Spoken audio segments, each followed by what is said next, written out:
টিউটোপিয়া নিয়ে এলো ডিজিটাল সহায়িকা, যেখানে থাকছে প্রত্যেকটি বিষয়ের সব অধ্যায়ের সব প্রশ্ন আর তার উত্তর সহ বিশ্লেষণ, যা পড়লে পরীক্ষার প্রিপারেশনের জন্য আর দরকার পড়বে না কোনো সহায়িকার, কোনো সহায়তার।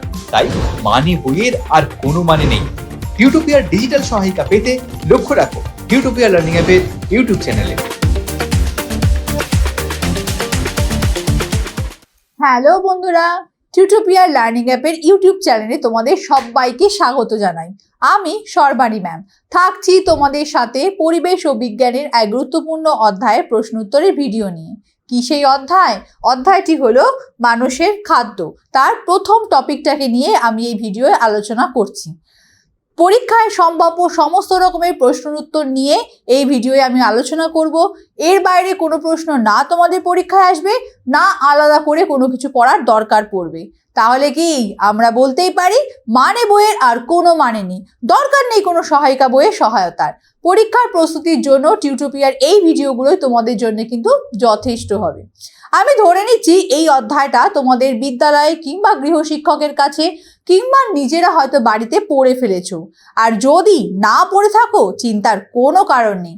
টিউটোপিয়ার লার্নিং অ্যাপ থেকে এই অধ্যায়ের ভিডিওগুলোকে ভালো করে দেখে নাও।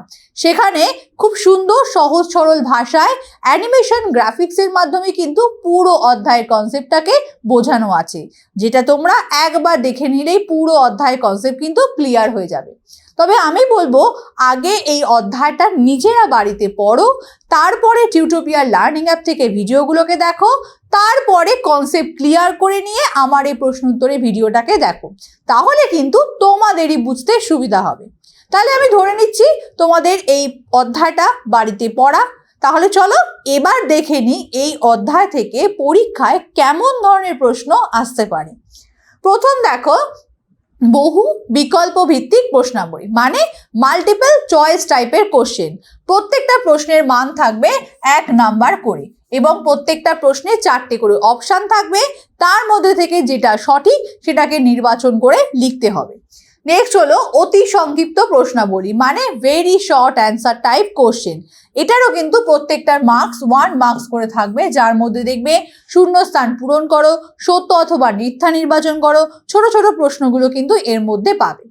আর আছে সংক্ষিপ্ত প্রশ্নাবলী এসএকিউ এবং দীর্ঘ উত্তর ভিত্তিক প্রশ্ন উত্তর এলএকিউ। এগুলো তোমাদের পরীক্ষার জন্য সাধারণত 2 মার্কস বা 3 মার্কস করে কিন্তু থাকবে, যার মধ্যে তোমরা একটু ব্রড কোশ্চেন, স্তম্ভ মেলাও, ছবি আঁকো, এই ধরনের প্রশ্নগুলো কিন্তু পাবে। তাহলে পরীক্ষায় কেমন ধরনের প্রশ্ন আসতে পারে সেটা আমরা দেখে নিলাম। তোমাদের সুবিধার জন্য আমি কি করেছি, এই ভিডিওটাকে এমনভাবে প্রশ্নের ধরন অনুযায়ী পর্বগুলোতে সেট করা আছে যে তোমরা ঠিক যে প্রশ্নের পর্বটাকে দেখতে চাও এই ভিডিওর নিচে টাইম লাইনে গিয়ে টাইমটাকে দেখে নাও এবং ভিডিওটাকে ড্র্যাগ করে নিয়ে সেই পর্বভাগটাকে দেখে নিতে পারবে এবং সহজে কিন্তু খুঁজেও পাবে। তাহলে চলো এবার আমরা চলে আসি আমাদের প্রথম যে প্রশ্ন, অর্থাৎ বহু বিকল্প ভিত্তিক প্রশ্ন উত্তর। প্রথম প্রশ্ন দেখো, ব্যক্তির দেহে শক্তির উৎস কি? তোমরা জানো এমসিকিউতে 4টে করে অপশান বা কোথাও 3টে অপশানও পাবে। তো ব্যক্তির দেহে শক্তির উৎস কি? তো সঠিক উত্তর কি হবে দেখো, বায়ু, খাদ্য, জল এবং ভিটামিন। এর মধ্যে কোনটা সঠিক উত্তর হবে? সেটা হবে হচ্ছে খাদ্য, অপশান বি।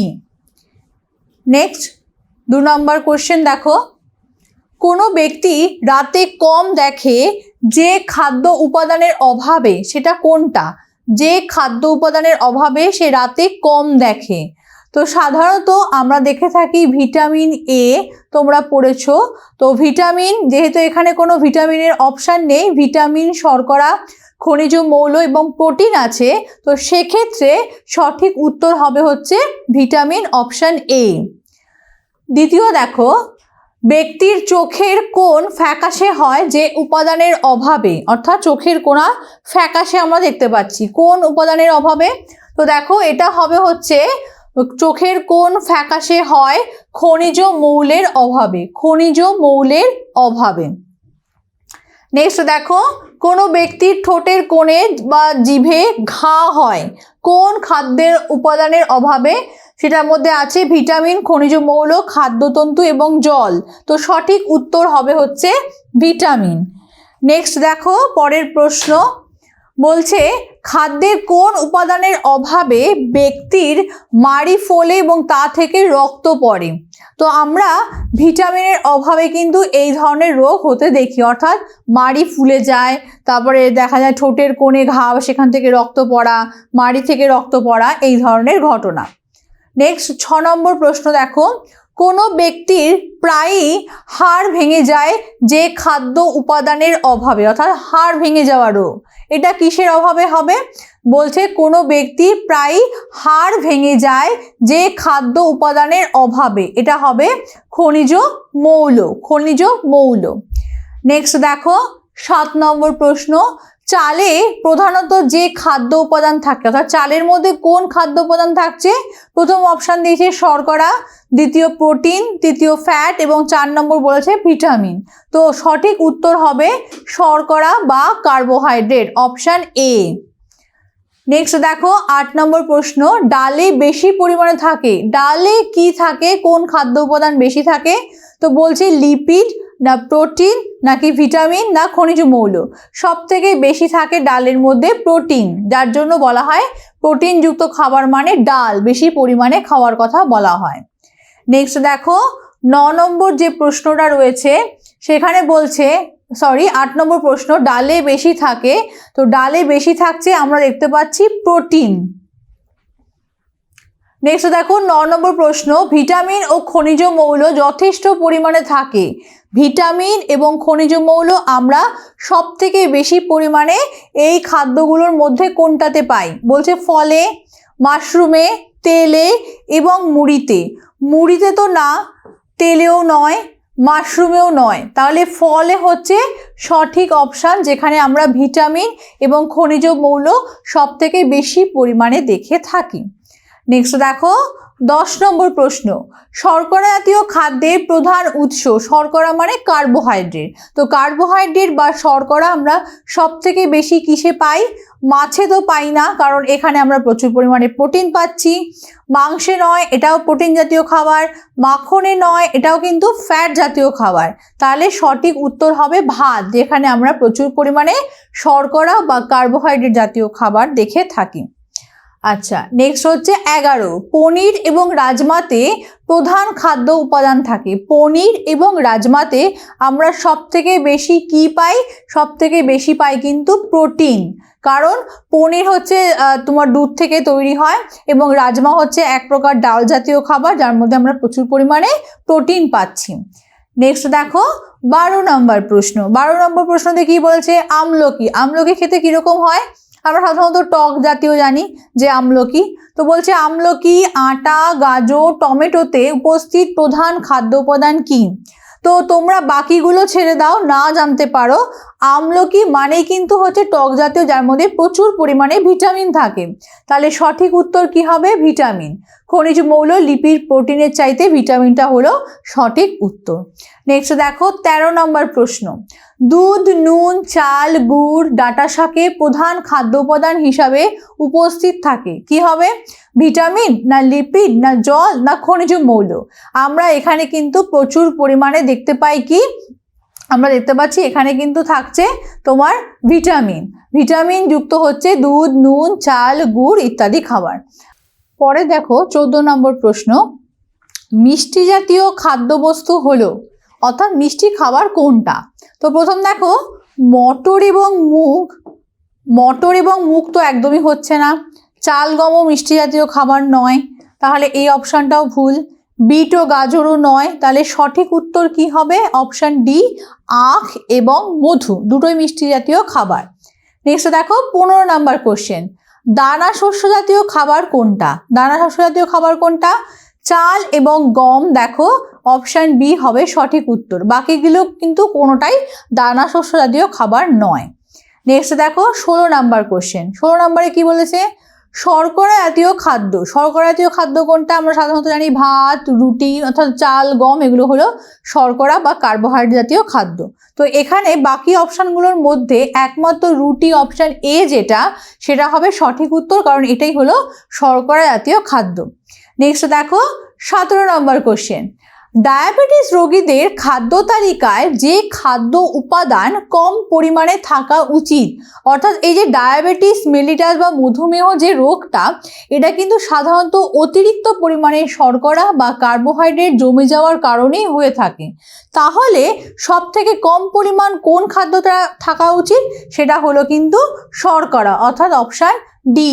প্রোটিন, ভিটামিন, জল তারা যেমন খাচ্ছে তেমন খাওয়া উচিত, শর্করাটার পরিমাণ কমিয়ে দিতে হবে। নেক্সট দেখো 18 নম্বর প্রশ্ন, অস্থি, টেন্ডন, লিগামেন্টে উপস্থিত কোলাজেন বস্তুটি এক প্রকার, অর্থাৎ এই ধরনের যে বস্তুগুলো হয়, যেগুলো ধরো লিগামেন্টে থাকছে কোলাজেন, অস্থি বা টেন্ডনে যে কোলাজেন রয়েছে, সেটা কিন্তু এক প্রকার প্রোটিন ধর্মী, অর্থাৎ প্রোটিন জাতীয় বস্তু। তাহলে অপশন বি হবে সঠিক উত্তর। নেক্সট দেখো 19 নম্বর প্রশ্ন। 19 নম্বর প্রশ্নে কি বলেছে, প্রোটিনের প্রধান উপাদান। প্রোটিনের প্রধান উপাদান কি কি? প্রোটিনের প্রধান উপাদান তোমরা দেখে থাকবে কার্বন, হাইড্রোজেন, অক্সিজেন এবং নাইট্রোজেন। ঠিক আছে, শর্করাতে আমরা কার্বন, হাইড্রোজেন, অক্সিজেন পাই, কিন্তু নাইট্রোজেন পাই না। আবার ফ্যাটের ক্ষেত্রেও তাই, আমরা কার্বন, হাইড্রোজেন, অক্সিজেন পাই, নাইট্রোজেন পাই না। তাহলে প্রোটিনের প্রধান উপাদান কি হবে, সেটা হবে অপশন বি নাইট্রোজেন। তাহলে নাইট্রোজেনটার জন্যেই কিন্তু প্রোটিন জাতীয় খাবারটা আলাদা করে স্পেসিফিক্যালি একটা উল্লেখযোগ্য বিষয়। নেক্সট হলো 20 নম্বর প্রশ্ন। দেখো 20 নম্বর প্রশ্নে কি বলেছে, চুল, নখ, চামড়া পেশির অপরিহার্য উপাদান। তাহলে এগুলোর মধ্যে আমরা সবকটাতেই কিন্তু প্রোটিন জাতীয় পদার্থ পেয়ে থাকি, তাই কার্বোহাইড্রেট, খনিজ মৌল, লিপিড কোনোটাই হবে না, সঠিক উত্তর হবে প্রোটিন। নেক্সট দেখো 21 নম্বর প্রশ্ন, কি বলেছে, পেশিতে যে প্রোটিন থাকে, পেশিতে কি ধরনের প্রোটিন থাকে, সেটা কিন্তু গ্লোবিউলিন নয়, এটা রক্তে থাকে। অ্যাক্টিন থাকছে পেশিতে, কোলাজেনও হচ্ছে না, ফাইব্রিনোজেনও হচ্ছে না। তাহলে সঠিক উত্তর কি হবে, পেশিতে থাকছে অ্যাক্টিন নামক প্রোটিন। নেক্সট দেখো 22 নম্বর প্রশ্ন, রক্তে লোহিত রক্তকণিকায় যে প্রোটিন উপস্থিত, অর্থাৎ লোহিত রক্তকণিকাতে কোন প্রোটিন উপস্থিত থাকে, সেটা কিন্তু হবে হিমোগ্লোবিন। তোমরা সবাই জানো যে লোহিত রক্তকণিকা বা রেড ব্লাড কর্পাসলে আমরা কিন্তু হিমোগ্লোবিনটা পেয়ে থাকি। নেক্সট হচ্ছে 23 নাম্বার, নিচের যে অঙ্গে কোলাজেন প্রোটিন থাকে না সেটি হলো, অর্থাৎ কোন অঙ্গতে কোলাজেন প্রোটিন থাকছে না, কোনটা হবে, দেখো অস্থি এটা হচ্ছে না, টেন্ডন হচ্ছে না, তাহলে পেশি কিন্তু হবে সঠিক উত্তর। লিগামেন্টও হচ্ছে না, তাহলে পেশির মধ্যে আমরা কোলাজেন প্রোটিন কিন্তু দেখতে পাই না। নেক্সট দেখো 24 নম্বর প্রশ্ন, দেহ গঠনের কাজ প্রধানত যে প্রকার খাদ্য উপাদানের দ্বারা সম্পন্ন হয়। তোমরা ক্লাসে পড়েছো বা হয়তো নিজেরাও বইতে পড়েছো যে খাদ্য উপাদান দু রকমের হয়, একটা হচ্ছে দেহ গঠনকারী, আরেকটি হলো দেহ সংরক্ষণকারী। অর্থাৎ কিছু খাদ্য উপাদান আছে যারা দেহকে গঠন করতে বা প্রচুর পরিমাণে শক্তি উৎপন্ন করতে সাহায্য করে থাকে, আর কিছু আছে দেহকে যারা সংরক্ষণ করে বা রক্ষণাবেক্ষণ করে। তাহলে প্রশ্ন বলছে দেহ গঠনের কাজ প্রধানত কোন খাদ্য উপাদান করে থাকে। দেখো এখানে প্রোটিন, রাফেজ, ভিটামিন এবং জল আছে, তাহলে রাফেজ, ভিটামিন, জল এগুলো কিন্তু একদমই নয়, দেহ গঠন করে থাকে কিন্তু প্রোটিন, অর্থাৎ অপশন এ হবে সঠিক উত্তর। নেক্সট দেখো 25 নম্বর প্রশ্ন, খাদ্যের নিম্নলিখিত কোন উপাদানটি শক্তি সরবরাহ করে, অর্থাৎ প্রচুর পরিমাণে এনার্জি বা শক্তি উৎপন্ন করে কোন খাদ্য উপাদান। যেমন আছে অপশন প্রোটিন, ভিটামিন, জল এবং খনিজ মৌল। আমরা জানি যে কার্বোহাইড্রেট, প্রোটিন এবং ফ্যাট এই তিনটাকে কিন্তু আমরা বলি দেহে শক্তি উৎপন্নকারী, অর্থাৎ দেহ গঠনকারী খাদ্য উপাদান। তাহলে অপশন এ প্রোটিনটা হবে সঠিক উত্তর, যেটা থেকে আমরা প্রচুর পরিমাণে শক্তি পেয়ে থাকি। নেক্সট হলো 26 নম্বর প্রশ্ন, প্রোটিন জাতীয় খাদ্যের উৎস। প্রোটিন জাতীয় খাদ্যের উৎস কি হবে, দেখো ঘি, মাখন, মাছ, চাল। চাল তো কার্বোহাইড্রেট বা শর্করা, ঘি বা মাখন হচ্ছে তেল জাতীয় বা ফ্যাট জাতীয় বা লিপিড জাতীয় যেটা বলো। তাহলে সঠিক উত্তর হবে মাছ, অর্থাৎ অপশন সি। নেক্সট দেখো 27 নম্বর প্রশ্ন, যেটি থেকে আমরা বেশি শক্তি পেয়ে থাকি সেটি হলো, অর্থাৎ কোনটা থেকে আমরা প্রচুর পরিমাণে শক্তি পেয়ে থাকি। তো সব থেকে বেশি শক্তি কিন্তু আমরা ফ্যাট থেকে পাই। তোমরা হয়তো বইতে পড়েছো যে 1 গ্রাম ফ্যাট দহনে আমরা কত পরিমাণ শক্তি পাই, 9.3 কিলো ক্যালোরি শক্তি পেয়ে থাকি। তাহলে সব থেকে বেশি শক্তি পাই আমরা ফ্যাট জাতীয় খাবার থেকে। তাহলে অপশন সি হবে সঠিক উত্তর। নেক্সট দেখো 28 নম্বর প্রশ্ন, চামড়ার নিচের যে মোটা স্তর শীতের হাত থেকে প্রাণীদেরকে রক্ষা করে। তো তোমরা ক্লাস 7-এও অন্যান্য চ্যাপ্টারেতে ভৌতবিজ্ঞানের চ্যাপ্টারেও হয়তো পড়ে থাকবে যে শীত প্রধান দেশের প্রাণীদের দেহে মোটা চামড়ার একটা পুরু স্তর থাকে, যার নিচে কি থাকে, ফ্যাট বা লিপিড। তাহলে সঠিক উত্তর কি হবে, লিপিড, যেটা প্রাণীদের ত্বকটাকে রক্ষা করে। নেক্সট দেখো 29 নম্বর, নিচের কোনটি ফ্যাট জাতীয় খাদ্যের প্রধান উৎস, অর্থাৎ ফ্যাট জাতীয় খাবার কোনটা? পালং শাক হচ্ছে না, গম তো কার্বোহাইড্রেট অর্থাৎ এটাও হচ্ছে না, ঘি কি হবে, ঘি হচ্ছে ফ্যাট বা লিপিড জাতীয়, মসুর ডাল প্রোটিন জাতীয়। তাহলে সঠিক উত্তর হবে ঘি। নেক্সট দেখো 30 নম্বর, কাজু বাদামে যে খাদ্য উপাদান বেশি পরিমাণে পাওয়া যায়। প্রথম কথা হচ্ছে বাদাম হচ্ছে এক প্রকার ফ্যাট জাতীয় খাবার, তাহলে কাজু বাদামও নিশ্চয়ই তার থেকে আলাদা কিছু হবে না, তাহলে সঠিক উত্তর হবে ফ্যাট। নেক্সট দেখো 31, দেহের যে অঙ্গটি অতিরিক্ত পরিমাণে লিপিড সঞ্চিত হয়ে ক্ষতিগ্রস্ত হয়, অর্থাৎ আমাদের শরীরের কোন অঙ্গটাতে প্রচুর পরিমাণে ফ্যাট জমা হলে সেই অঙ্গটা ক্ষতিগ্রস্ত হয়, তার মধ্যে অপশান হৃৎপিণ্ড আছে, ত্বক আছে, অস্থি আছে, কিডনি আছে।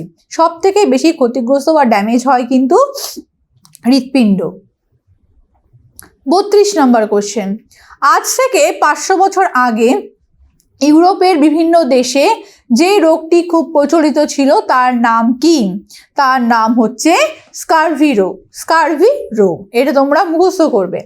নেক্সট দেখো 33 নম্বর কোশ্চেন, এমন একটি খাদ্য উপাদান যা থেকে শক্তি পাওয়া যায় না, অর্থাৎ এনার্জি পাওয়া যায় না, সেটা কি হবে? দেখো প্রথম বলছে কার্বোহাইড্রেট, প্রোটিন, লিপিড এবং ভিটামিন। তো আমরা শক্তি পাই না কোনটা থেকে? ভিটামিন থেকে, কারণ কার্বোহাইড্রেট, প্রোটিন, ফ্যাট বা লিপিড সবকটাই কিন্তু প্রচুর পরিমাণে শক্তি তৈরি করে। নেক্সট দেখো 34 নম্বর কোশ্চেন, জলে দ্রাব্য ভিটামিন কোনগুলি? এটা কিন্তু তোমরা পড়েছো, আমি আরেকবার বলে দিচ্ছি। 2 রকমের ভিটামিন হয়, একটা হয় জলে দ্রাব্য আর হয় তেলে দ্রাব্য। তো তোমাদের সব থেকে বেশি মনে রাখার উপায় হলো জলে দ্রাব্য এবং তেলে দ্রাব্য। এটা মনে রাখবে যে ভিটামিন বি এবং সি এই দুটো হচ্ছে জলে দ্রাব্য, এবং এ, ডি, ই, কে এই 4টে কিন্তু তেলে দ্রাব্য ভিটামিন। তাহলে জলে দ্রাব্য ভিটামিন কোনটা হবে? জলে দ্রাব্য ভিটামিন হবে ভিটামিন বি এবং সি, অপশান ডি। নেক্সট দেখো 35, একটি তেলে দ্রাব্য ভিটামিন, আমি আগের স্লাইডেই দেখালাম যে তেলে দ্রাব্য ভিটামিন কোনটা হবে? তেলে দ্রাব্য ভিটামিন হবে কিন্তু vitamin D, option D. Next দেখো, কেটে যাওয়া জায়গা থেকে রক্ত পড়া বন্ধ করতে সাহায্য করে কোন ভিটামিন? অর্থাৎ কেটে গেছে কোথাও একটা, রক্ত তঞ্চন হওয়া দরকার, তো কোন ভিটামিন এটাতে সাহায্য করে থাকে? Vitamin K. নেক্সট দেখো 37 নম্বর, ত্বক, হৃৎপিণ্ড ও মস্তিষ্কের সক্রিয়তা বজায় রাখে কোন ভিটামিন? ত্বকের, হৃৎপিণ্ডে এবং মস্তিষ্কের সক্রিয়তা বজিয়ে রাখে কোন ভিটামিন? ভিটামিন এ হবে না, ডি হবে না, ভিটামিন কেও হবে না, তাহলে সঠিক উত্তর হবে ভিটামিন ই। নেক্সট দেখো 38, কমলা লেবু এবং অন্যান্য টক জাতীয় ফলে থাকে। প্রথম কথা আমরা সবাই জানি যে টক জাতীয় মানেই হলো ভিটামিন, এবং সেটা কোন ধরনের ভিটামিন? Vitamin C. তাহলে কমলা লেবুতে আমরা কোন ধরনের ভিটামিন পাই? ভিটামিন সি জাতীয়। নেক্সট দেখো 39 নম্বর কোশ্চেন, ভিটামিন এ প্রচুর পরিমাণে পাওয়া যায়।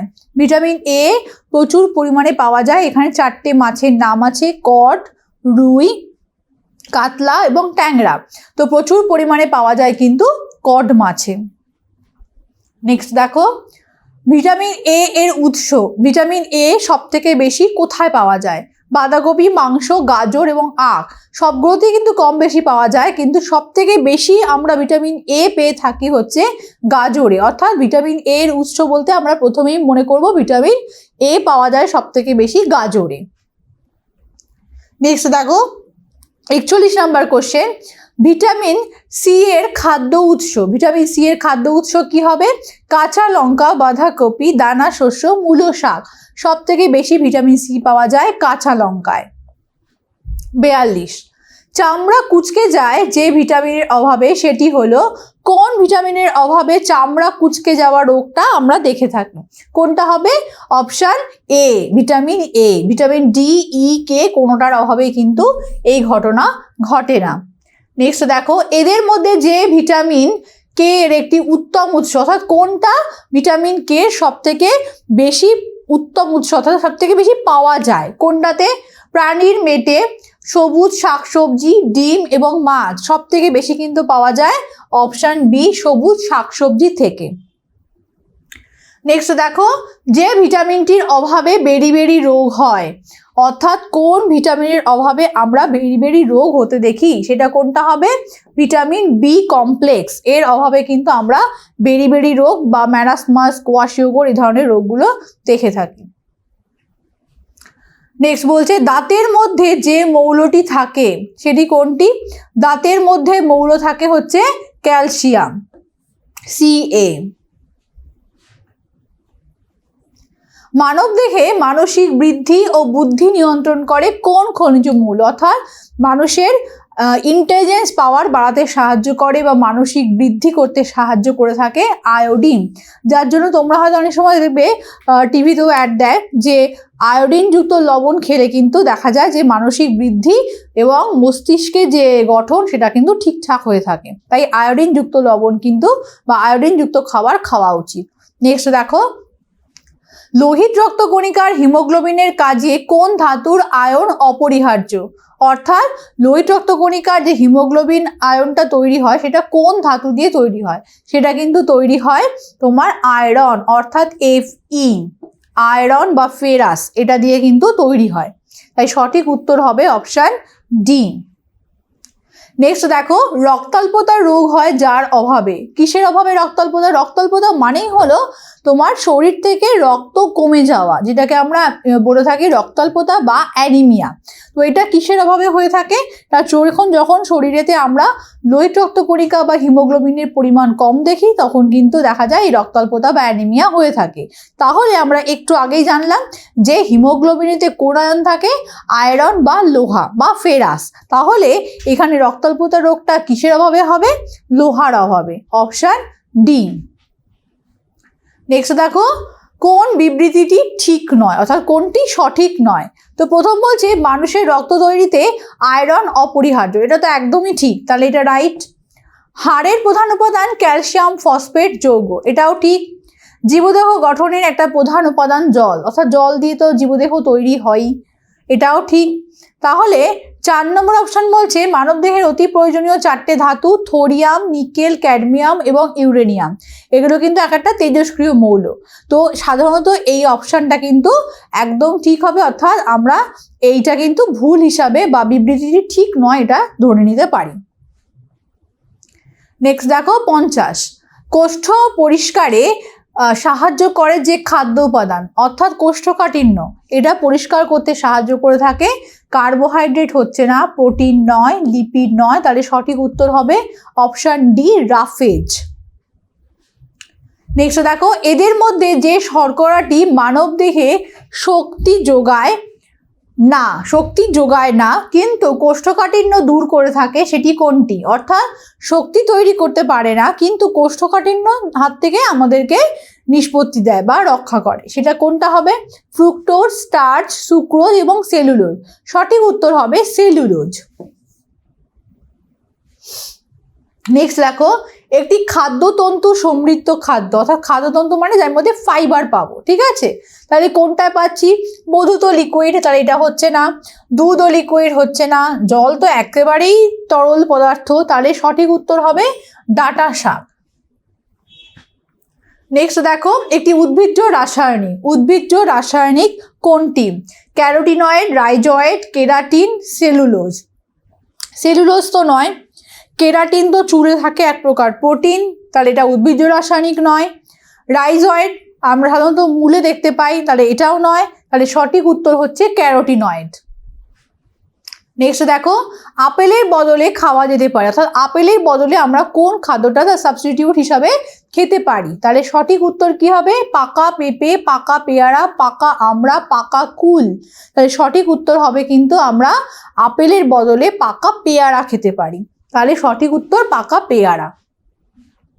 নেক্সট দেখো, নিচের যেটি মাংস বা ডিমের বদলে খাওয়া যেতে পারে, অর্থাৎ ডিম বা মাংস হয়তো কেউ পছন্দ করে না বা খায় না, তাহলে তার বদলে কোন খাদ্য উপাদানটা বা কোন খাদ্যটা খেলে ডিম বা মাংসের যে চাহিদা অর্থাৎ প্রোটিনের যে ঘাটতি সেটা পূরণ হতে পারে? সেটা কি হবে? বলছে ডাল, শিম, ছোলা বা মটর, মাশরুম ও সয়াবিন। প্রত্যেকটাই কিন্তু প্রোটিন জাতীয় খাবার, কিন্তু তুমি যদি মাংস বা ডিমের বদলে মাশরুম এবং সোয়াবিনকে খাও, তাহলে কিন্তু আমাদের সেই ঘাটতিটা অনেকটাই পূরণ হয়ে যাবে। মাশরুম কিন্তু ভীষণ ভালো একটি খাদ্য উপাদান বা এর ফুড ভ্যালু কিন্তু প্রচুর বেশি।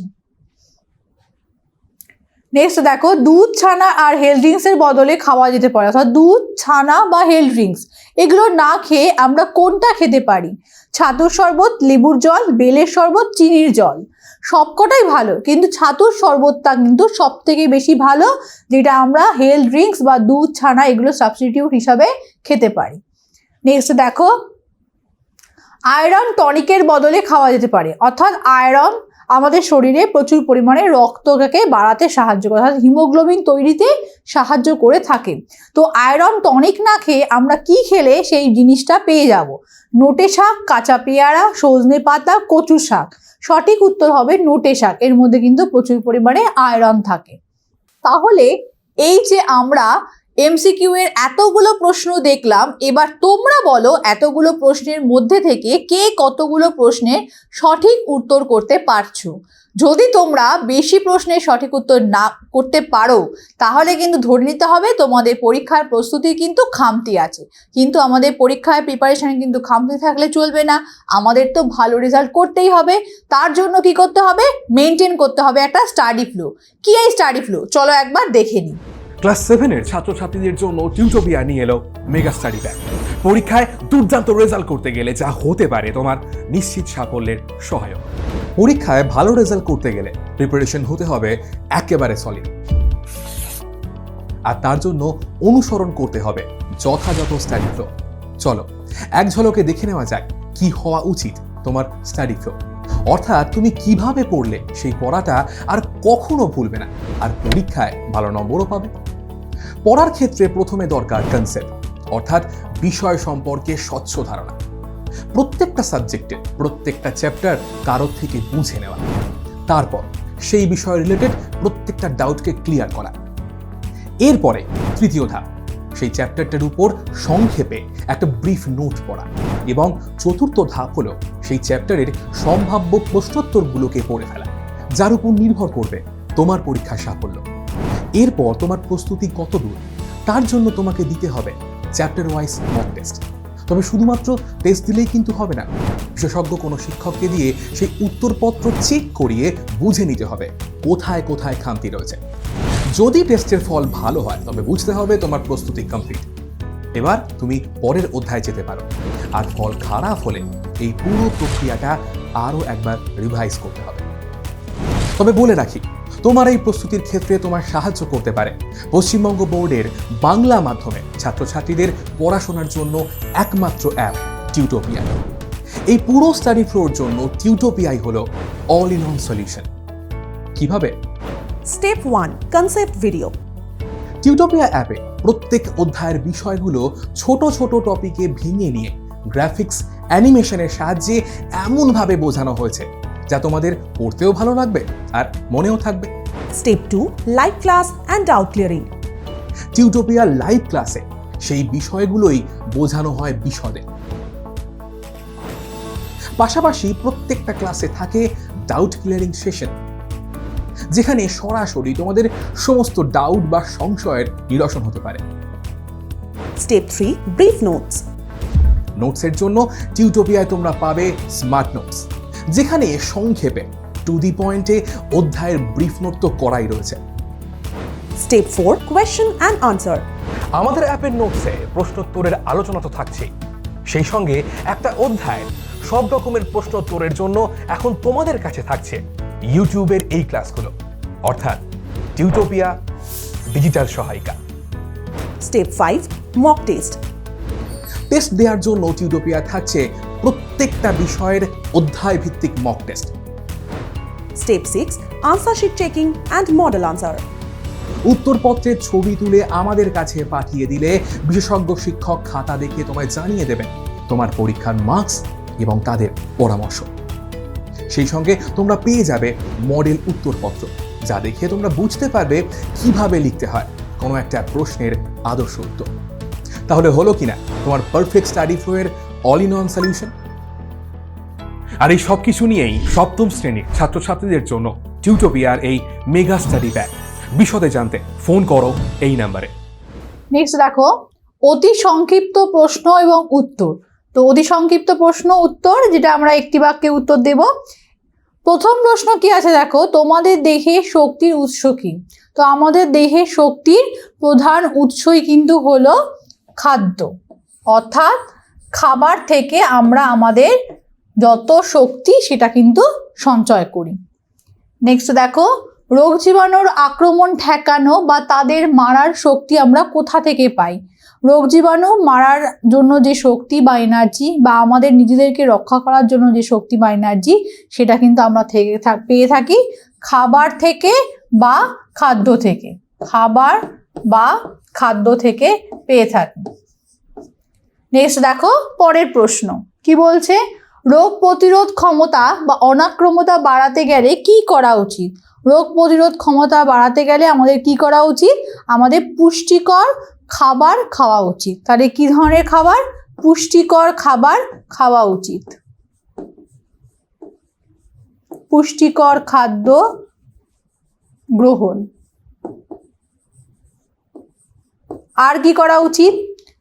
রোজ আমাদের যে বলবো যে রোজকারের যে আমাদের যে রুটিন মাফিক, অর্থাৎ যেটাকে আমরা বলবো ঠিক মতন করে ঘুমানো দরকার।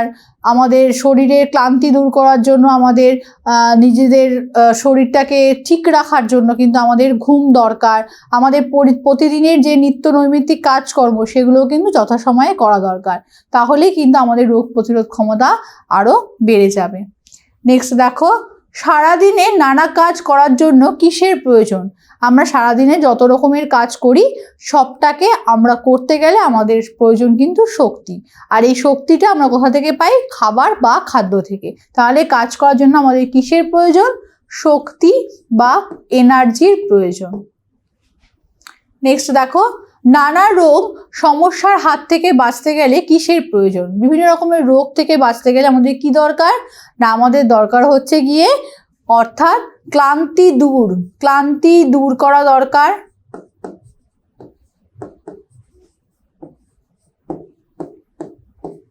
নিয়মিত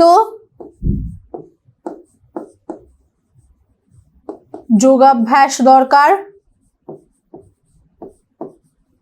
আর কি দরকার? পুষ্টিকর আহার দরকার।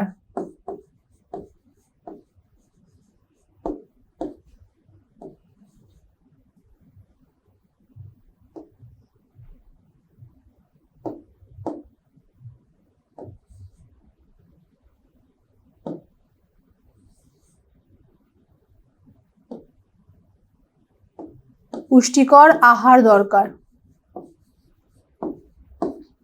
নেক্সট দেখো, খাদ্যে কোন উপাদানের ঘাটতি থাকলে মাড়ি থেকে রক্তক্ষরণ হয়? কোন উপাদানের অভাব হলে? সাধারণত ভিটামিনের অভাব হলে আমরা কিন্তু দেখি যে মাড়ি থেকে রক্ত বেরোয়। নেক্সট দেখো, পরের প্রশ্ন কি বলছে, খাদ্যে কোন উপাদানের ঘাটতি থেকে, এটা আমরা দেখলাম যে ভিটামিনের অভাবে। নেক্সট বলছে মাশরুমে কোন খাদ্য উপাদানটি বেশি থাকে এবং কোন খাদ্য উপাদানটা কম থাকে? অর্থাৎ বেশি থাকে আমরা দেখতে পাচ্ছি প্রোটিন থাকছে বেশি, আর সব থেকে কম আছে হচ্ছে লিপিড বা ফ্যাট। লিপিড বা ফ্যাট এটা কিন্তু আমরা কম দেখে থাকি। তাহলে মাশরুমটা কিন্তু খুব হেলদি একটা ফুড। নেক্সট দেখো বলছে খাদ্যের মূল উপাদান কি? খাদ্যের মূল উপাদান আমরা কি দেখতে পাচ্ছি? খাদ্যের মূল উপাদান হলো শর্করা, প্রোটিন, ফ্যাট, খনিজ মৌল,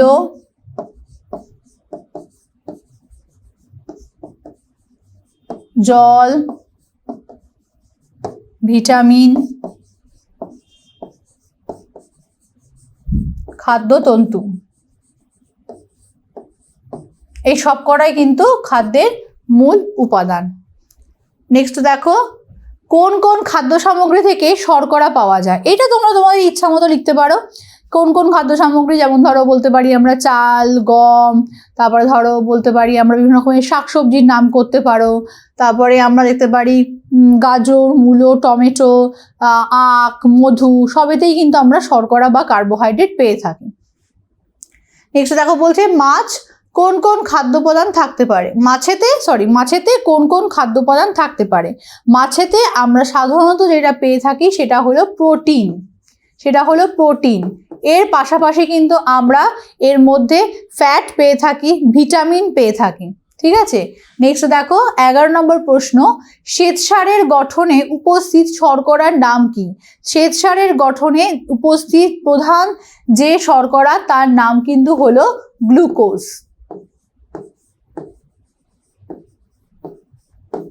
নেক্সট দেখো 12 নম্বর প্রশ্ন, হাত পায়ের পেশি কি কাজ করে? হাত পায়ের পেশি কি করে?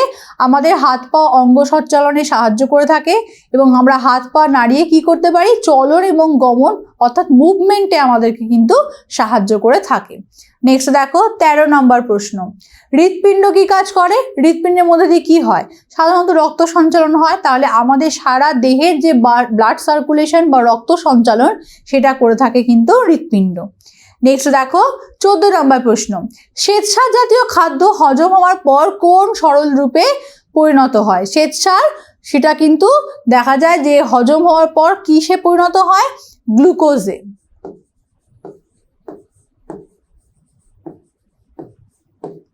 নেক্সট দেখো কার্বোহাইড্রেটের আধিক্যের ফলগুলি কি কি? কার্বোহাইড্রেটের আমাদের শরীরে যদি প্রচুর পরিমাণে কার্বোহাইড্রেট বেড়ে যায় তাহলে কি হতে পারে? মধুমেহ বা ডায়াবেটিস রোগ হতে পারে। তার সাথে সাথে কি হতে পারে? তার সাথে সাথে দেখতে পারি আমরা ওবেসিটি বা স্থূলত্ব, এই ধরনের কিন্তু বিষয়গুলো দেখা দেয়। নেক্সট দেখো 16 নম্বর প্রশ্ন, কিভাবে সহজে ডায়াবেটিস বা মধুমেহ রোগ প্রতিকার করা সম্ভব? কিভাবে হবে? তার প্রথম হচ্ছে ডায়াবেটিস বা মধুমেহ এই রোগটা কিন্তু প্রচুর পরিমাণে কার্বোহাইড্রেট বা তোমার শর্করার জন্য কিন্তু হয়ে থাকে। অর্থাৎ আমাদের খাদ্য তালিকায় যাদের মধুমেহ বা ডায়াবেটিস রোগ হয়েছে তাদের কি করতে হবে? প্রথমেই কার্বোহাইড্রেট বা শর্করা জাতীয় খাবার অনেকটা কমিয়ে দিতে হবে, পরিমাণ কমাতে হবে। তার সাথে সাথে পর্যাপ্ত পরিমাণে ঘুমানো দরকার এবং সারাদিনের রুটিন মাফিক কিন্তু চলাফেরা করা বা দৈনন্দিন অভ্যাসগুলো করা প্রয়োজন। তাহলেই কিন্তু এই রোগের হাত থেকে আমাদের নিস্তার সম্ভব। নেক্সট দেখো আমাদের দেহের লিগামেন্ট ও টেন্ডনে কোন প্রোটিন দিয়ে তৈরি হয়? লিগামেন্ট এবং টেন্ডন কোন প্রোটিন দিয়ে তৈরি হয়? এটা কিন্তু তৈরি হয় অ্যাক্টিন নামক প্রোটিন দিয়ে কিন্তু তৈরি হয়। নেক্সট দেখো রক্তের প্লাজমাতে থাকে এমন দুটি প্রোটিনের নাম লেখো। রক্তের প্লাজমায় কি থাকে? রক্তের প্লাজমায় থাকছে গ্লোবিউলিন,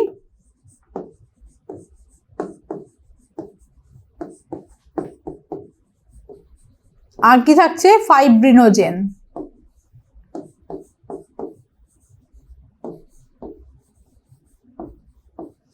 এই ধরনের প্রোটিনগুলো কিন্তু আমরা দেখে থাকি। নেক্সট দেখো উৎস অনুযায়ী প্রোটিন কত প্রকার ও কি কি? উৎস অনুযায়ী আমরা প্রোটিনকে দুভাগে ভাগ করব। কি কি? একটা হচ্ছে উদ্ভিজ্জ উৎস অর্থাৎ উদ্ভিজ্জ প্রোটিন, আর একটা হচ্ছে প্রাণীজ প্রোটিন। যদি আমরা বলি যে উদাহরণ দাও, তাহলে উদ্ভিজ্জ প্রোটিন কি হতে পারে? অর্থাৎ উদ্ভিদ থেকে পাওয়া যায় এমন কি ধরনের প্রোটিন, যেমন ধরো সয়াবিন, ডাল হতে পারে যে কোনো রকমের। আর প্রাণীজ প্রোটিন কি হতে পারে, যেমন ধরো দুধ, মাছ। নেক্সট দেখো, একজন নিরামিষাশী ব্যক্তিকে উপযুক্ত পরিমাণ প্রোটিন গ্রহণ করার জন্য তুমি কোন খাদ্যের নাম বলবে, অথবা প্রোটিন কোন কোন উদ্ভিজ্জ উৎস থেকে পাওয়া যায়। অর্থাৎ ধরো সে নিরামিষাশী ব্যক্তি, তাহলে তাকে তুমি কোন কোন খাদ্য উপাদান খাওয়ার জন্য সাজেস্ট করবে। যেমন ধরো ডাল জাতীয় খাবার বলতে পারো, রাজমা প্রচুর পরিমাণে প্রোটিন থাকে, সয়াবিন হতে পারে। এর সঙ্গে সঙ্গে তুমি আর কি বলতে পারো, প্রাণীজ উৎস হিসাবে দুধকেও সাজেস্ট করতে পারো। নেক্সট দেখো, উৎস অনুযায়ী লিপিডের শ্রেণীবিভাগ করো। অর্থাৎ উৎস অনুযায়ী লিপিড দু রকমের হয়, একটা হচ্ছে উদ্ভিজ্জ লিপিড, আরেকটা হচ্ছে প্রাণীজ লিপিড। হলো। নেক্সট দেখো 22 নম্বর প্রশ্ন, উদ্ভিজ্জ লিপিড জাতীয় খাদ্যের একটা উদাহরণ দাও। অর্থাৎ ফ্যাট পাওয়া যায় এমন একটা উদ্ভিদ উৎসের নাম করো। কিরকম, যেমন ধরো বাদাম, কাজু বাদাম হতে পারে। তারপর ধরো যেগুলো উদ্ভিদ থেকে পাওয়া যে সকল তেল, যেমন ধরো সোয়াবিন অয়েল, তারপর ধরো বলতে পারো সূর্যমুখী যেটা সানফ্লাওয়ার অয়েল, সবটাই কিন্তু উদ্ভিজ্জ উৎস।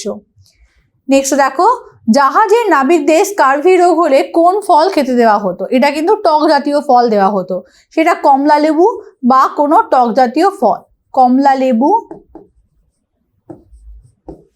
বা টক জাতীয় ফল।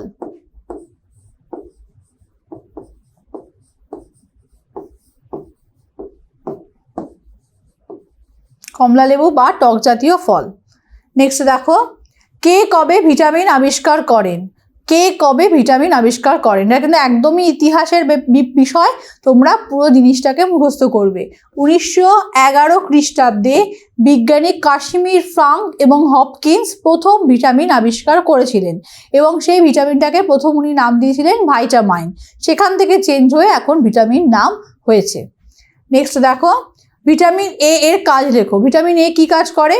ভিটামিন এ আমাদের চোখের দৃষ্টিশক্তি বাড়াতে সাহায্য করে থাকে, আমাদের যে অন্ধত্ব বা রাতকানা রোগ সেগুলোর হাত থেকে আমাদের শরীরকে রক্ষা করে।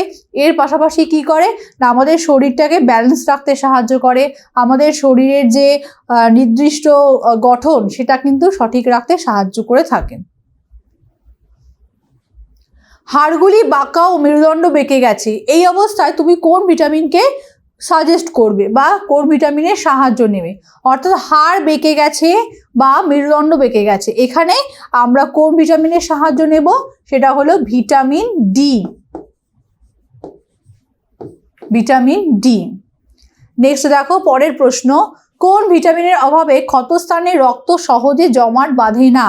আমরা আগেও শর্ট কোশ্চেনে পড়েছিলাম। অথবা কোন ভিটামিনের অভাবে রক্ততঞ্চন ঘটে না, এটা কোন ভিটামিন হবে, এটা হবে vitamin K. Vitamin K. Next দেখো 28 নম্বর প্রশ্ন, একজন ব্যক্তির মাড়ি দিয়ে রক্ত পড়ে। একজন ব্যক্তির মাড়ি দিয়ে রক্ত পড়ে, তার দাঁত এবং অস্থি ক্ষয়ে যাচ্ছে, তাকে কোন ভিটামিনযুক্ত খাদ্য খেতে উপদেশ দেবে। অর্থাৎ মুখ থেকে মাড়ি থেকে রক্তক্ষরণ হচ্ছে, তাহলে তাকে উপদেশ দিতে হবে ভিটামিন সি। অর্থাৎ ভিটামিন সি সমৃদ্ধ খাবার, যেটাকে আমরা বলবো টক জাতীয় খাবার, এই ধরনের খাবার কিন্তু খাওয়ার জন্য আমরা তাকে উপদেশ দেব। নেক্সট দেখো, দাঁত পড়ে যায় কোন ভিটামিনের অভাবে। দাঁত পড়ে যায় কোন ভিটামিনের অভাবে, এটাও কিন্তু হবে ভিটামিন সি।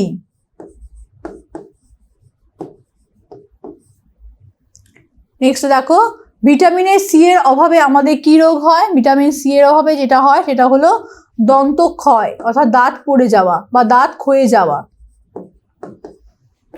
মাড়ি থেকে রক্তক্ষরণ।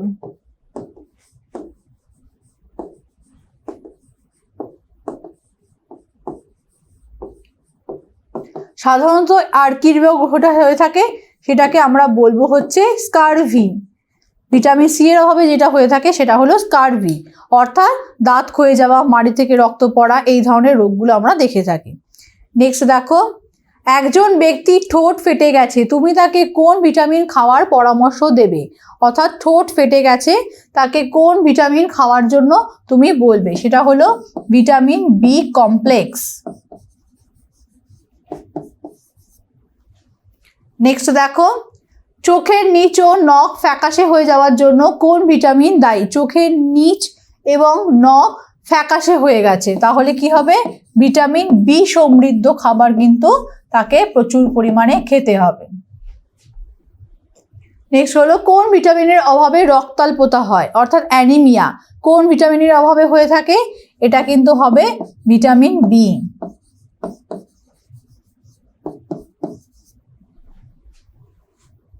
নেক্সট বলছে পাতলা পায়খানা স্মৃতিভ্রংশ হওয়ার জন্য দায়ী কোন ভিটামিন? অর্থাৎ এখানে কোন ভিটামিন দায়ী হবে পাতলা পায়খানা স্মৃতিভ্রংশ? এটার জন্য দায়ী হচ্ছে ভিটামিন বি। নেক্সট দেখো মানবদেহে প্রয়োজনীয় দুটি খনিজ মৌলের নাম। মানবদেহে দুটি প্রয়োজনীয় খনিজ মৌল, তাহলে সেক্ষেত্রে আমরা বলতে পারি সোডিয়াম, পটাশিয়াম, ফসফরাস, ক্যালসিয়াম, এগুলো সবটাই কিন্তু প্রয়োজনীয় খনিজ মৌল। নেক্সট দেখো উদ্ভিদ কোথা থেকে খনিজ মৌল সংগ্রহ করে? উদ্ভিদেরা অর্থাৎ গাছেরা কোথা থেকে এই খনিজ মৌল পায়? না মাটির তলা থেকে যখন ওরা জলটাকে শোষণ করছে শিকড়ের বা মূলের মাধ্যমে, তখন সেই জল এবং জলে দ্রবীভূত খনিজ লবণগুলোকে কিন্তু ওরা শোষণ করে থাকে। নেক্সট দেখো প্রাণীরা কোথা থেকে খনিজ পদার্থগুলো পেয়ে থাকে? প্রাণীরা কোথা থেকে পায়? প্রাণীরা সাধারণত উদ্ভিদদেরকে যখন খাচ্ছে তখন পরোক্ষভাবে তাদের শরীরেতে কিন্তু চলে আসছে খনিজ মৌলগুলো। তার সাথে সাথে তারা যখন জল পান করছে এবং যখন প্রাণীজ যে পদার্থগুলো আছে আর কি, সেগুলো যখন গ্রহণ করছে তখন তার মধ্যে থেকেও কিন্তু সেই খাদ্য উপাদান থেকেও তারা কিন্তু প্রচুর পরিমাণে ভিটামিন এবং এই খনিজ পদার্থগুলো কিন্তু সংগ্রহ করতে পারছে। নেক্সট দেখো পেশির সংকোচনে সাহায্যকারী একটি খনিজ উপাদানের নাম উল্লেখ করো, অথবা কোন খনিজ মৌলের অভাবে পেশিতে টান ধরে। কোন খনিজ মৌলের অভাবে পেশিতে টান ধরে? এটা কি হবে? এটা কিন্তু হবে সোডিয়াম।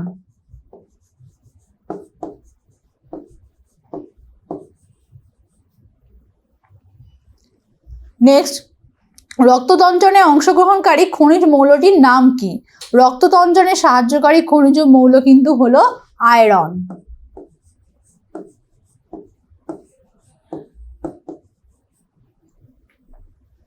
নেক্সট দেখো আমাদের শরীরের বেশিরভাগ ক্যালসিয়াম কোথায় থাকে? আমাদের শরীরের বেশিরভাগ ক্যালসিয়াম আমাদের শরীরে কোথায় থাকছে? অস্থি, হাড়, এই ধরনের জায়গাগুলোতে কিন্তু থাকে। নেক্সট দেখো কোন খনিজ মৌল মানব দেহে অক্সিজেন পরিবহন করে? আমাদের দেহে আমরা দেখতে পাচ্ছি প্রচুর পরিমাণে অক্সিজেন পরিবহন করে হচ্ছে আয়রন।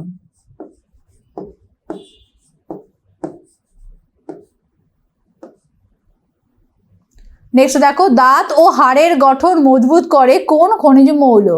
দাঁত ও হাড়ের গঠন মজবুত করে কোন খনিজ মৌল? অর্থাৎ এটা কিন্তু হবে ক্যালসিয়াম।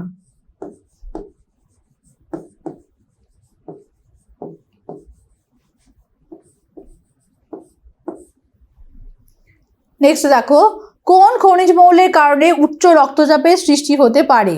কোন খনিজ মৌলের অভাবে উচ্চ রক্তচাপের সৃষ্টি হয়? সেটা হলো সোডিয়াম। খাদ্যে কোন উপাদানের অভাবে বারবার হাড় ভেঙে যায়? খাদ্যে কোন উপাদানের অভাবে বারবার হাড় ভেঙে যায়? তো আমরা দেখতে পাই এটা কিন্তু ভিটামিনের অভাবে হয়ে থাকে, ভিটামিনের অভাবে। নেক্সট দেখো আয়োডিনের অভাবে ঘটে এমন দুটো রোগের নাম। আয়োডিনের অভাবে কি দেখা যায়? গয়টার বা গলগণ্ড হতে পারে, এর সাথে সাথে জড়বুদ্ধি অর্থাৎ বুদ্ধিহীনতা বা বুদ্ধি কম, ইন্টেলিজেন্স কম, এগুলো কিন্তু আমরা দেখে থাকি। নেক্সট বলছে কোন খাদ্য উপাদানকে আমরা তরল রূপে গ্রহণ করে থাকি? এটা হলো জল, যেটা কিন্তু আমাদের শরীরে বেশি মাত্রায় প্রয়োজন। নেক্সট হচ্ছে তন্তু সমৃদ্ধ খাদ্য খেলে কি কি রোগ হওয়ার সম্ভাবনা কমে যায়? আমরা যদি ফাইবারযুক্ত খাবার বা তন্তু সমৃদ্ধ খাবার খাই তাহলে আমাদের শরীরে অনেকটাই কোষ্ঠকাঠিন্য, অন্ত্রের ক্যান্সার, উচ্চ রক্তচাপ, এই ধরনের রোগ কিন্তু হওয়ার সম্ভাবনা অনেকটাই কমে যায়। নেক্সট বলছে দেখো খাদ্যতন্তু কি ধরনের কার্বোহাইড্রেট? খাদ্যতন্তু হলো এক প্রকার কার্বোহাইড্রেট যেটাকে আমরা বলবো হচ্ছে সেলুলোজ জাতীয় বা পেকটিন জাতীয়। খাদ্যতন্তু পাওয়া যায় এমন একটি খাবারের নাম লেখো। খাদ্যতন্তু বা ফাইবার পাই, যেমন ধরো সজনে ডাঁটা হতে পারে, বা ধরো যে কোনো রকমের ডাঁটা হতে পারে, তার মধ্যে কিন্তু আমরা খাদ্যতন্তু পেয়ে থাকি। নেক্সট দেখো, রঙিন সবজি ও ফলে উপস্থিত রাসায়নিক যৌগের নাম লেখো, অথবা একটি উদ্ভিজ্জ রাসায়নিক নাম লেখো। যেমন ক্যারোটিনয়েডস হতে পারে, ফ্ল্যাভোনয়েডস হতে পারে, যে কোনোটা তোমরা লিখতে পারো। নেক্সট বলছে ফাইটোকেমিক্যাল পাওয়া যায় এমন দুটি খাদ্য উৎসের নাম করো। ফাইটোকেমিক্যাল পাওয়া যায় যেমন গাজর, টমেটো, অর্থাৎ রঙিন যে খাবারগুলো তার মধ্যে প্রচুর পরিমাণে ফাইটোকেমিক্যালস থাকে। নেক্সট দেখো পরের প্রশ্ন, গাজর বা কুমড়োতে ফাইটোকেমিক্যাল হিসাবে কি থাকে? আমরা কিন্তু এখানে ফাইটোকেমিক্যাল হিসাবে যেটা পাই সেটা হলো ক্যারোটিনয়েড। ক্যারোটিনয়েড।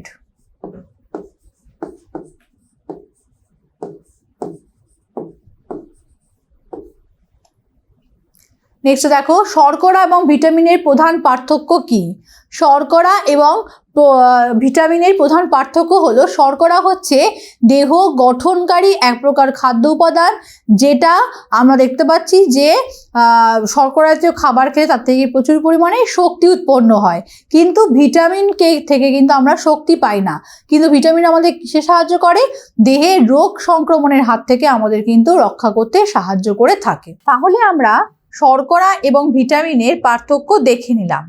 এবারে আমরা চলে আসি সত্য অথবা মিথ্যা নির্ণয় করো। অর্থাৎ তোমাদের একটা বাক্য দেওয়া থাকবে, সেটা দেখে তোমাদেরকে আইডেন্টিফাই করতে হবে যে বাক্যটা সত্য বাক্য নাকি মিথ্যা বাক্য। তাহলে চলো আমরা প্রথম বাক্যে চলে আসি। কি বলছে? ঠিকমতো খাবার খেলে সুস্থ মানুষের শরীরে জীবাণুর সংক্রমণ কম হয়। অর্থাৎ আমরা যদি খাওয়া দাওয়া ঠিক মতো করি তাহলে আমাদের শরীরে কিন্তু জীবাণুর সংক্রমণ কম হবে। এটা একদমই ঠিক, অর্থাৎ এটা কিন্তু একটা সত্য বাক্য। নেক্সট দেখো 2 নাম্বার, অনাক্রম্যতা হলো শরীরের রোগ প্রতিরোধ ক্ষমতা। অবশ্যই একদমই ঠিক বাক্য। আমাদের শরীরের রোগ প্রতিরোধ ক্ষমতা কিন্তু তৈরি করে দেয়ই হচ্ছে অনাক্রম্যতা তন্ত্র বা ইমিউনিটি পাওয়ার। তাহলে এটা কিন্তু একটা সত্য বাক্য। 3 নাম্বার দেখো, শক্তি এবং রোগ প্রতিরোধক উপাদানের উৎস হলো খাদ্য। অর্থাৎ আমরা যদি খাবার খাই তাহলে আমাদের শরীরে শক্তি এবং রোগ প্রতিরোধ ক্ষমতা গড়ে উঠবে। তাহলে এটা কিন্তু একটা একদম ঠিক বাক্য। 4 নাম্বার চলে এসো, দেখো কি বলছে। বলছে একটি খাদ্য থেকে একাধিক খাদ্য উপাদান পাওয়া যেতে পারে। অবশ্যই পেতে পারি।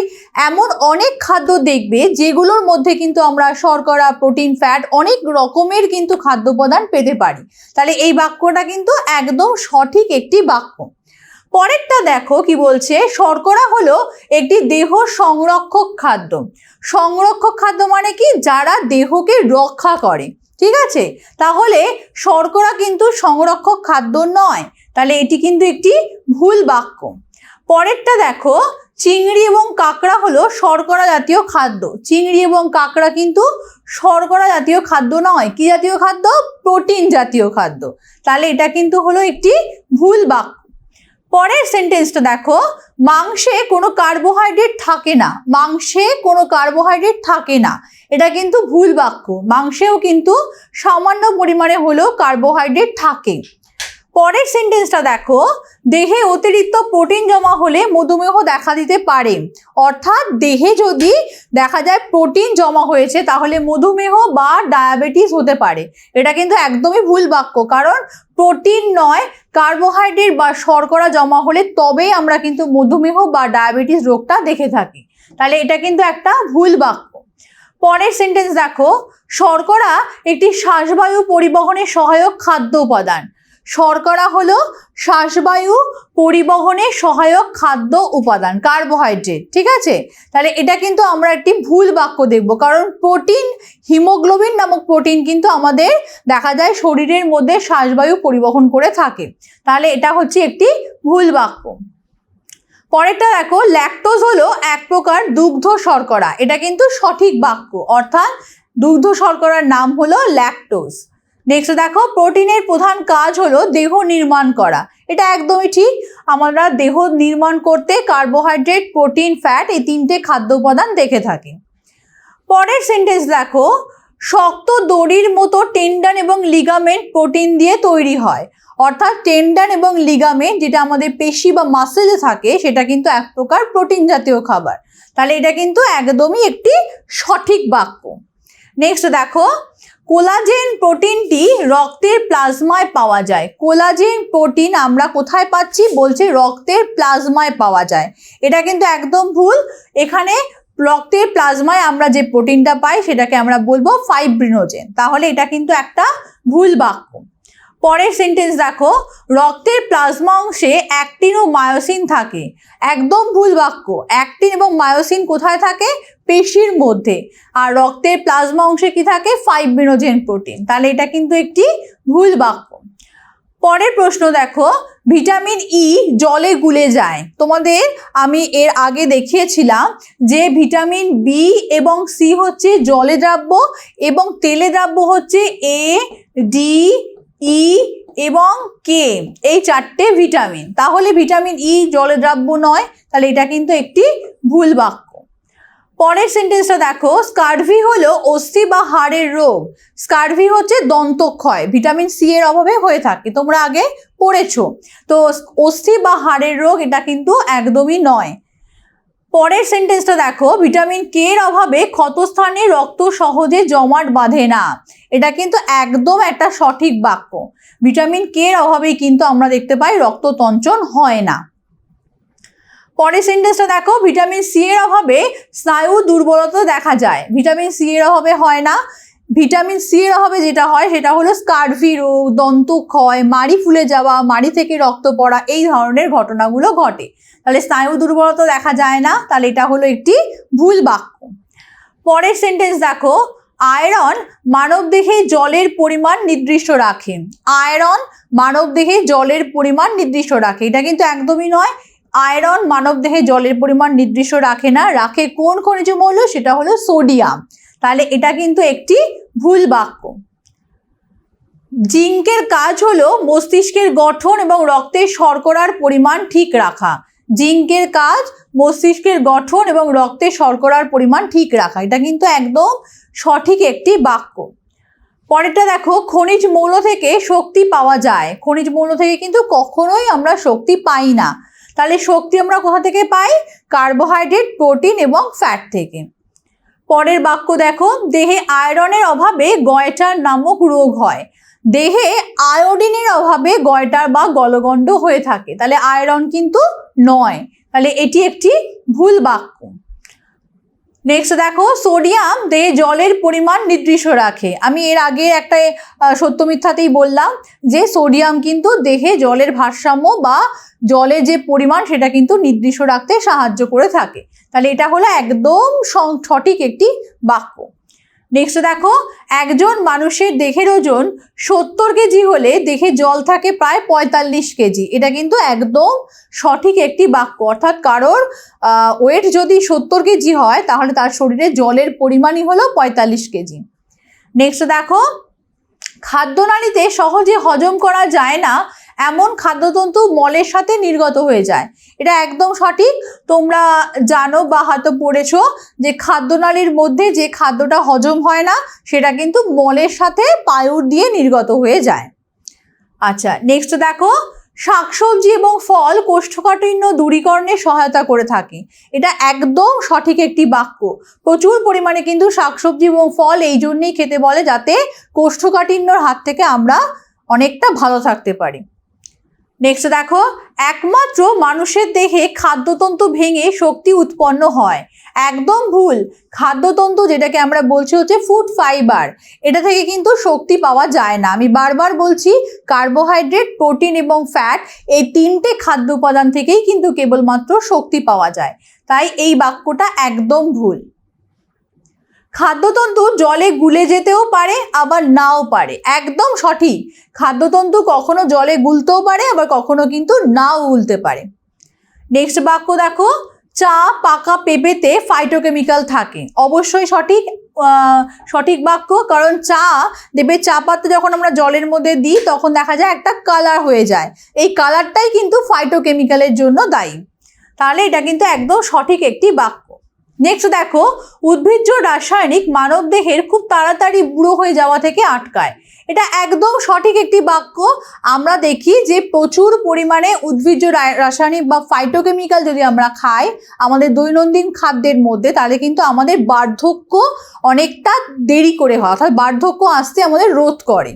ঠিক আছে, নেক্সট দেখো, শূন্যস্থান পূরণ করো। আমরা চলে এলাম এবার শূন্যস্থান পূরণ করো, অর্থাৎ তোমাদের একটা সেন্টেন্স দেওয়া থাকবে বা একটা বাক্য থাকবে, তার মধ্যে তোমাদের নির্দিষ্ট কোনো শব্দ বা হয়তো ছোট 2-3টে শব্দ মিলিয়ে একটি বাক্য তৈরি করে লিখতে হবে।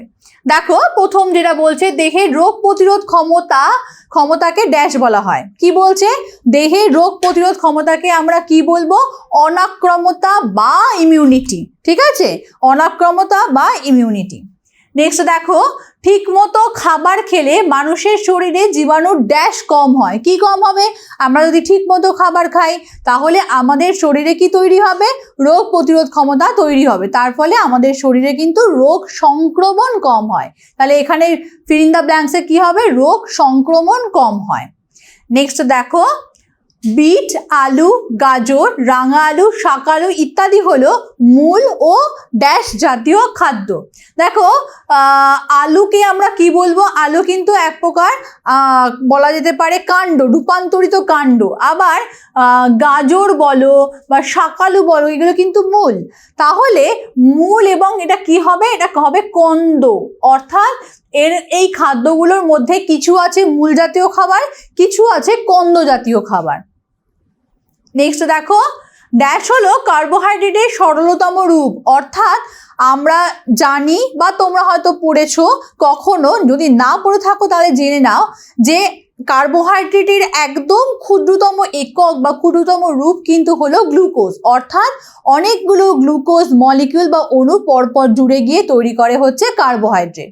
তাহলে কি হবে এটার উত্তর? গ্লুকোজ। অর্থাৎ গ্লুকোজ হলো কার্বোহাইড্রেটের সরলতম রূপ। নেক্সট দেখো, সুস্থ স্বাভাবিক মানুষের দেহকোষ ড্যাশ থেকে শক্তি তৈরি করে। কি থেকে শক্তি তৈরি করে? গ্লুকোজ। আমরা যে খাবারটা খাই সেটা কিন্তু চলে যায় গ্লুকোজ হিসাবে এবং সেখান থেকে আমরা কিন্তু প্রচুর পরিমাণে শক্তি তৈরি করতে পারি।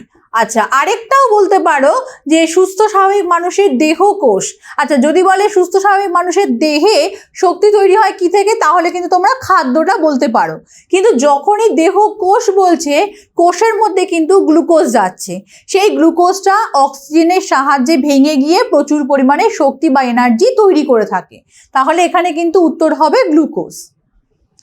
নেক্সট দেখো, অনেক ড্যাশ অণু জুড়ে শ্বেতসার তৈরি হয়। আমি একটু আগেই বললাম যে শ্বেতসার বা কার্বোহাইড্রেট কিন্তু তৈরি হয় অনেকগুলো গ্লুকোজ অণু বা গ্লুকোজ মলিকিউল জুড়ে গিয়ে। তাহলে এখানে কি উত্তর হবে? এটা হবে কিন্তু গ্লুকোজ। নেক্সট দেখো, কার্বোহাইড্রেট জাতীয় খাবার হজম হওয়ার পর যখন সব থেকে ছোট কণাতে পরিণত হয় তাকে আমরা কি বলি? সেটা কিন্তু হবে গ্লুকোজ। কারণ এটা হচ্ছে একটু ঘুরিয়ে প্রশ্নটা করা হয়েছে। আমরা যেমন পড়লাম কি কার্বোহাইড্রেটের সরলতম একক বা কার্বোহাইড্রেটের সরলতম রূপ হলো গ্লুকোজ। তাহলে যখন কার্বোহাইড্রেট বা শর্করা জাতীয় খাবার খাচ্ছি তখন সেটা ভেঙে গিয়ে কি তৈরি করছে? গ্লুকোজ তৈরি করছে। আচ্ছা, নেক্সট দেখো, গ্লুকোজ শরীরের সমস্ত অংশের সীমানায় পৌঁছে যায় কিসের মাধ্যমে? রক্তের মাধ্যমে। অর্থাৎ আমাদের ব্লাডের মধ্যে দিয়ে কিন্তু এই গ্লুকোজটা আমাদের দেহের সব জায়গায় ছড়িয়ে পড়ছে। নেক্সট দেখো, দুধে উপস্থিত শর্করা। দুধে উপস্থিত শর্করা কি হবে? ল্যাকটোজ। এটা কিন্তু তোমরা একদম মুখস্থ করে নেবে। দুগ্ধ শর্করা ল্যাকটোজ। নেক্সট দেখো, রক্তে শর্করার পরিমাণ বেড়ে গেলে কি হতে পারে? রক্তে শর্করা বা কার্বোহাইড্রেট যদি বেড়ে যায় তাহলে কি হতে পারে? এখানে কিন্তু তোমরা অনেকগুলো অপশানে লিখতে পারো। কিরকম? যেমন লিখতে পারো মধুমেহ বা ডায়াবেটিস হতে পারে, বা লিখতে পারো ওবেসিটি বা স্থূলত্ব হতে পারে। অর্থাৎ যে কোনো চারটের যে কোনো একটা লিখলেই কিন্তু তোমাদের সঠিক উত্তর হিসাবে সেটাকে গণ্য করা হবে। নেক্সট দেখো, ড্যাশ জাতীয় খাদ্যে দেহে নাইট্রোজেন যোগান দেয়। কি জাতীয় খাদ্যে নাইট্রোজেন পাওয়া যায়? প্রোটিন জাতীয় খাদ্যে। আমরা প্রোটিনেতে কি পাই? কার্বন, হাইড্রোজেন, অক্সিজেন এবং নাইট্রোজেন। তাই প্রোটিনই হলো একমাত্র খাদ্য যেখানে কিন্তু আমরা নাইট্রোজেনকে পেয়ে থাকি। নেক্সট বাক্য দেখো, মানুষের দেহে ড্যাশ দিয়ে তৈরি টেন্ডন এবং লিগামেন্ট খুব শক্ত দড়ির মতন। টেন্ডন এবং লিগামেন্ট কি দিয়ে তৈরি হয়? প্রোটিন দিয়ে। তাহলে এটা সঠিক উত্তর হলো প্রোটিন। নেক্সট দেখো, মুরগি বা হাঁসের ডিমের সাদা অংশ ড্যাশ দ্বারা গঠিত। কি দ্বারা গঠিত? মুরগি বা হাঁসের ডিমের সাদা অংশটা কিন্তু প্রোটিন দ্বারা তৈরি, প্রোটিন। ঠিক আছে। নেক্সট দেখো, চুলে এবং নখে কোন প্রোটিন থাকে? চুলে এবং নখে থাকে কেরাটিন নামক প্রোটিন, কেরাটিন। নেক্সট দেখো, মানুষের লোহিত রক্তকণিকায় ড্যাশ নামক প্রোটিন থাকে। লোহিত রক্তকণিকায় কি ধরনের প্রোটিন থাকে? Haemoglobin, haemoglobin. নেক্সট দেখো, হিমোগ্লোবিনে ড্যাশ থাকে। হিমোগ্লোবিনে কি থাকে? হিমোগ্লোবিনের স্ট্রাকচারে দেখবে এখানে কিন্তু আয়রন বা লোহা বা ফেরাস যে কোনো একটা লিখতে পারো। আয়রন, লোহা, ফেরাস যে কোনোটা লিখলে কিন্তু সঠিক উত্তর হবে। নেক্সট দেখো, ড্যাশ উপস্থিত ফাইব্রিনোজেন কেটে যাওয়া জায়গা থেকে রক্ত পড়া বন্ধ করে। কোথায় অবস্থিত এই ফাইব্রিনোজেন? রক্তের প্লাজমায় বা রক্ত রসে, রক্ত রস অথবা রক্তের প্লাজমা।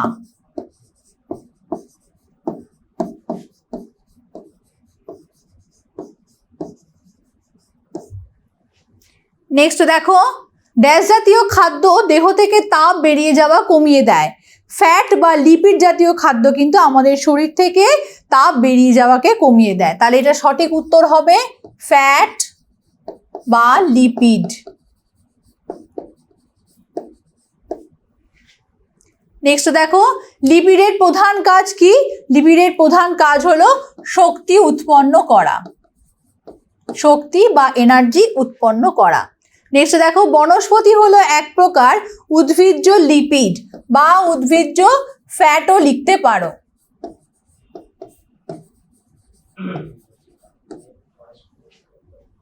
নেক্সট দেখো, শরীরে অতিরিক্ত ড্যাশ জমা হলে হৃৎপিণ্ড, রক্তনালী ও যকৃতের নানা সমস্যা তৈরি হয়। শরীরে অতিরিক্ত কি জমা হলে? শরীরে অতিরিক্ত ফ্যাট জমা হলে বা লিপিড জমা হলে হৃৎপিণ্ড, রক্তনালী, যকৃতের নানা রকমের সমস্যা দেখা দেয়। নেক্সট দেখো, জলে গুলে যায় এমন ভিটামিন হলো সি এবং কি হবে? Vitamin B complex. নেক্সট দেখো, মানুষের হাড়ে ক্যালসিয়ামকে জমা করার জন্য প্রয়োজন হয়, মানুষের হাড়ে ক্যালসিয়ামকে জমা করার জন্য কি প্রয়োজন হয়? ভিটামিন ডি এর।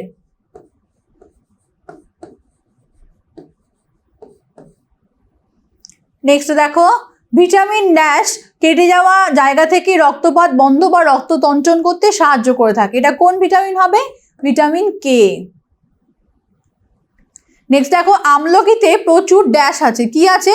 আমলকিতে প্রচুর কিন্তু ভিটামিন সি আছে। নেক্সট দেখো, মানুষের শরীরের গঠনের ক্ষেত্রে ড্যাশ জাতীয় খাদ্যের পরেই খনিজ লবণের স্থান। মানুষের শরীরে গঠনের ক্ষেত্রে কোন জাতীয় খাদ্যের পরে খনিজ লবণের স্থান হবে? না, এখানে আমরা বলতে পারি গঠনের ক্ষেত্রে কার্বোহাইড্রেট জাতীয় খাবারের পরে, কার্বোহাইড্রেট বা শর্করা।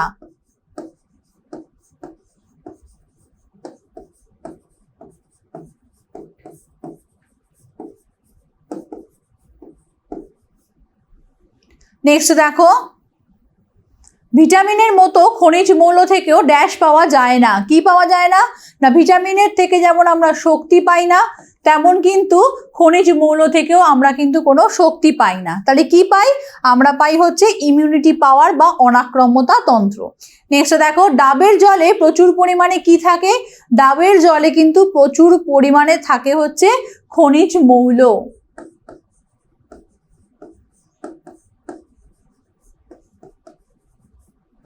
নেক্সট দেখো, ক্যালসিয়াম, ফসফরাস আমাদের ড্যাশ গঠনে বিশেষ ভূমিকা পালন করে।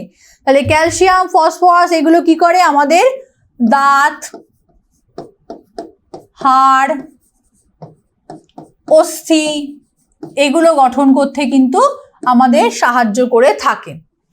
নেক্সট দেখো, কোনো কাটা জায়গা থেকে রক্ত বেরোতে শুরু করলে রক্তকে জমাট বাঁধতে সাহায্য করে যে যে খনিজ মৌলটি, সেটি কি হবে না, কোনো কাটা জায়গা থেকে যদি রক্তক্ষরণ হয় রক্ত তঞ্চন করতে সাহায্য করে হচ্ছে, আমরা দেখতে পাচ্ছি ক্যালসিয়াম মৌল, ক্যালসিয়াম মৌল। নেক্সট দেখো, আমাদের শরীরে ড্যাশ নামক খনিজ মৌলের অভাবে গলগণ্ড বা গয়টার রোগ হয়। গলগণ্ড বা গয়টার হয় যে খনিজ মৌলের অভাবে, সেটা হলো আয়োডিন।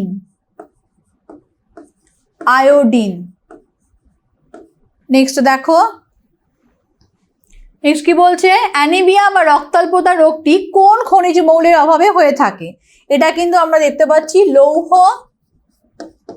বা আয়রন, যে কোনোটা লিখতে পারো। লোহা বা আয়রনের অভাবে কিন্তু আমরা দেখতে পাচ্ছি রক্তাল্পতা বা অ্যানিমিয়া হয়ে থাকে। নেক্সট দেখো, সামুদ্রিক মাছ হলো ড্যাশের সর্বাপেক্ষা সমৃদ্ধ উৎস, অর্থাৎ এটা কি হবে, এটা কিন্তু হবে আয়োডিনের সমৃদ্ধ উৎস। নেক্সট দেখো, যে কোনো জীবদেহ গঠনের একটি প্রধান উপাদান হলো ড্যাশ, অর্থাৎ জীবদেহ গঠন করতে গেলে প্রধান দরকার যে জিনিসটা, সেটা কিন্তু হলো জল। নেক্সট দেখো, পাতলা পায়খানা হলে শরীরে কিসের অভাব হয়? জলের অভাব হয়। নেক্সট দেখো, একটি ফাইটোকেমিক্যাল বা উদ্ভিজ্জ রাসায়নিক হলো, অর্থাৎ ফাইটোকেমিক্যাল বা উদ্ভিজ্জ রাসায়নিক হিসাবে আমরা কি বলতে পারি, যেমন ক্যারোটিনয়েড বলতে পারি।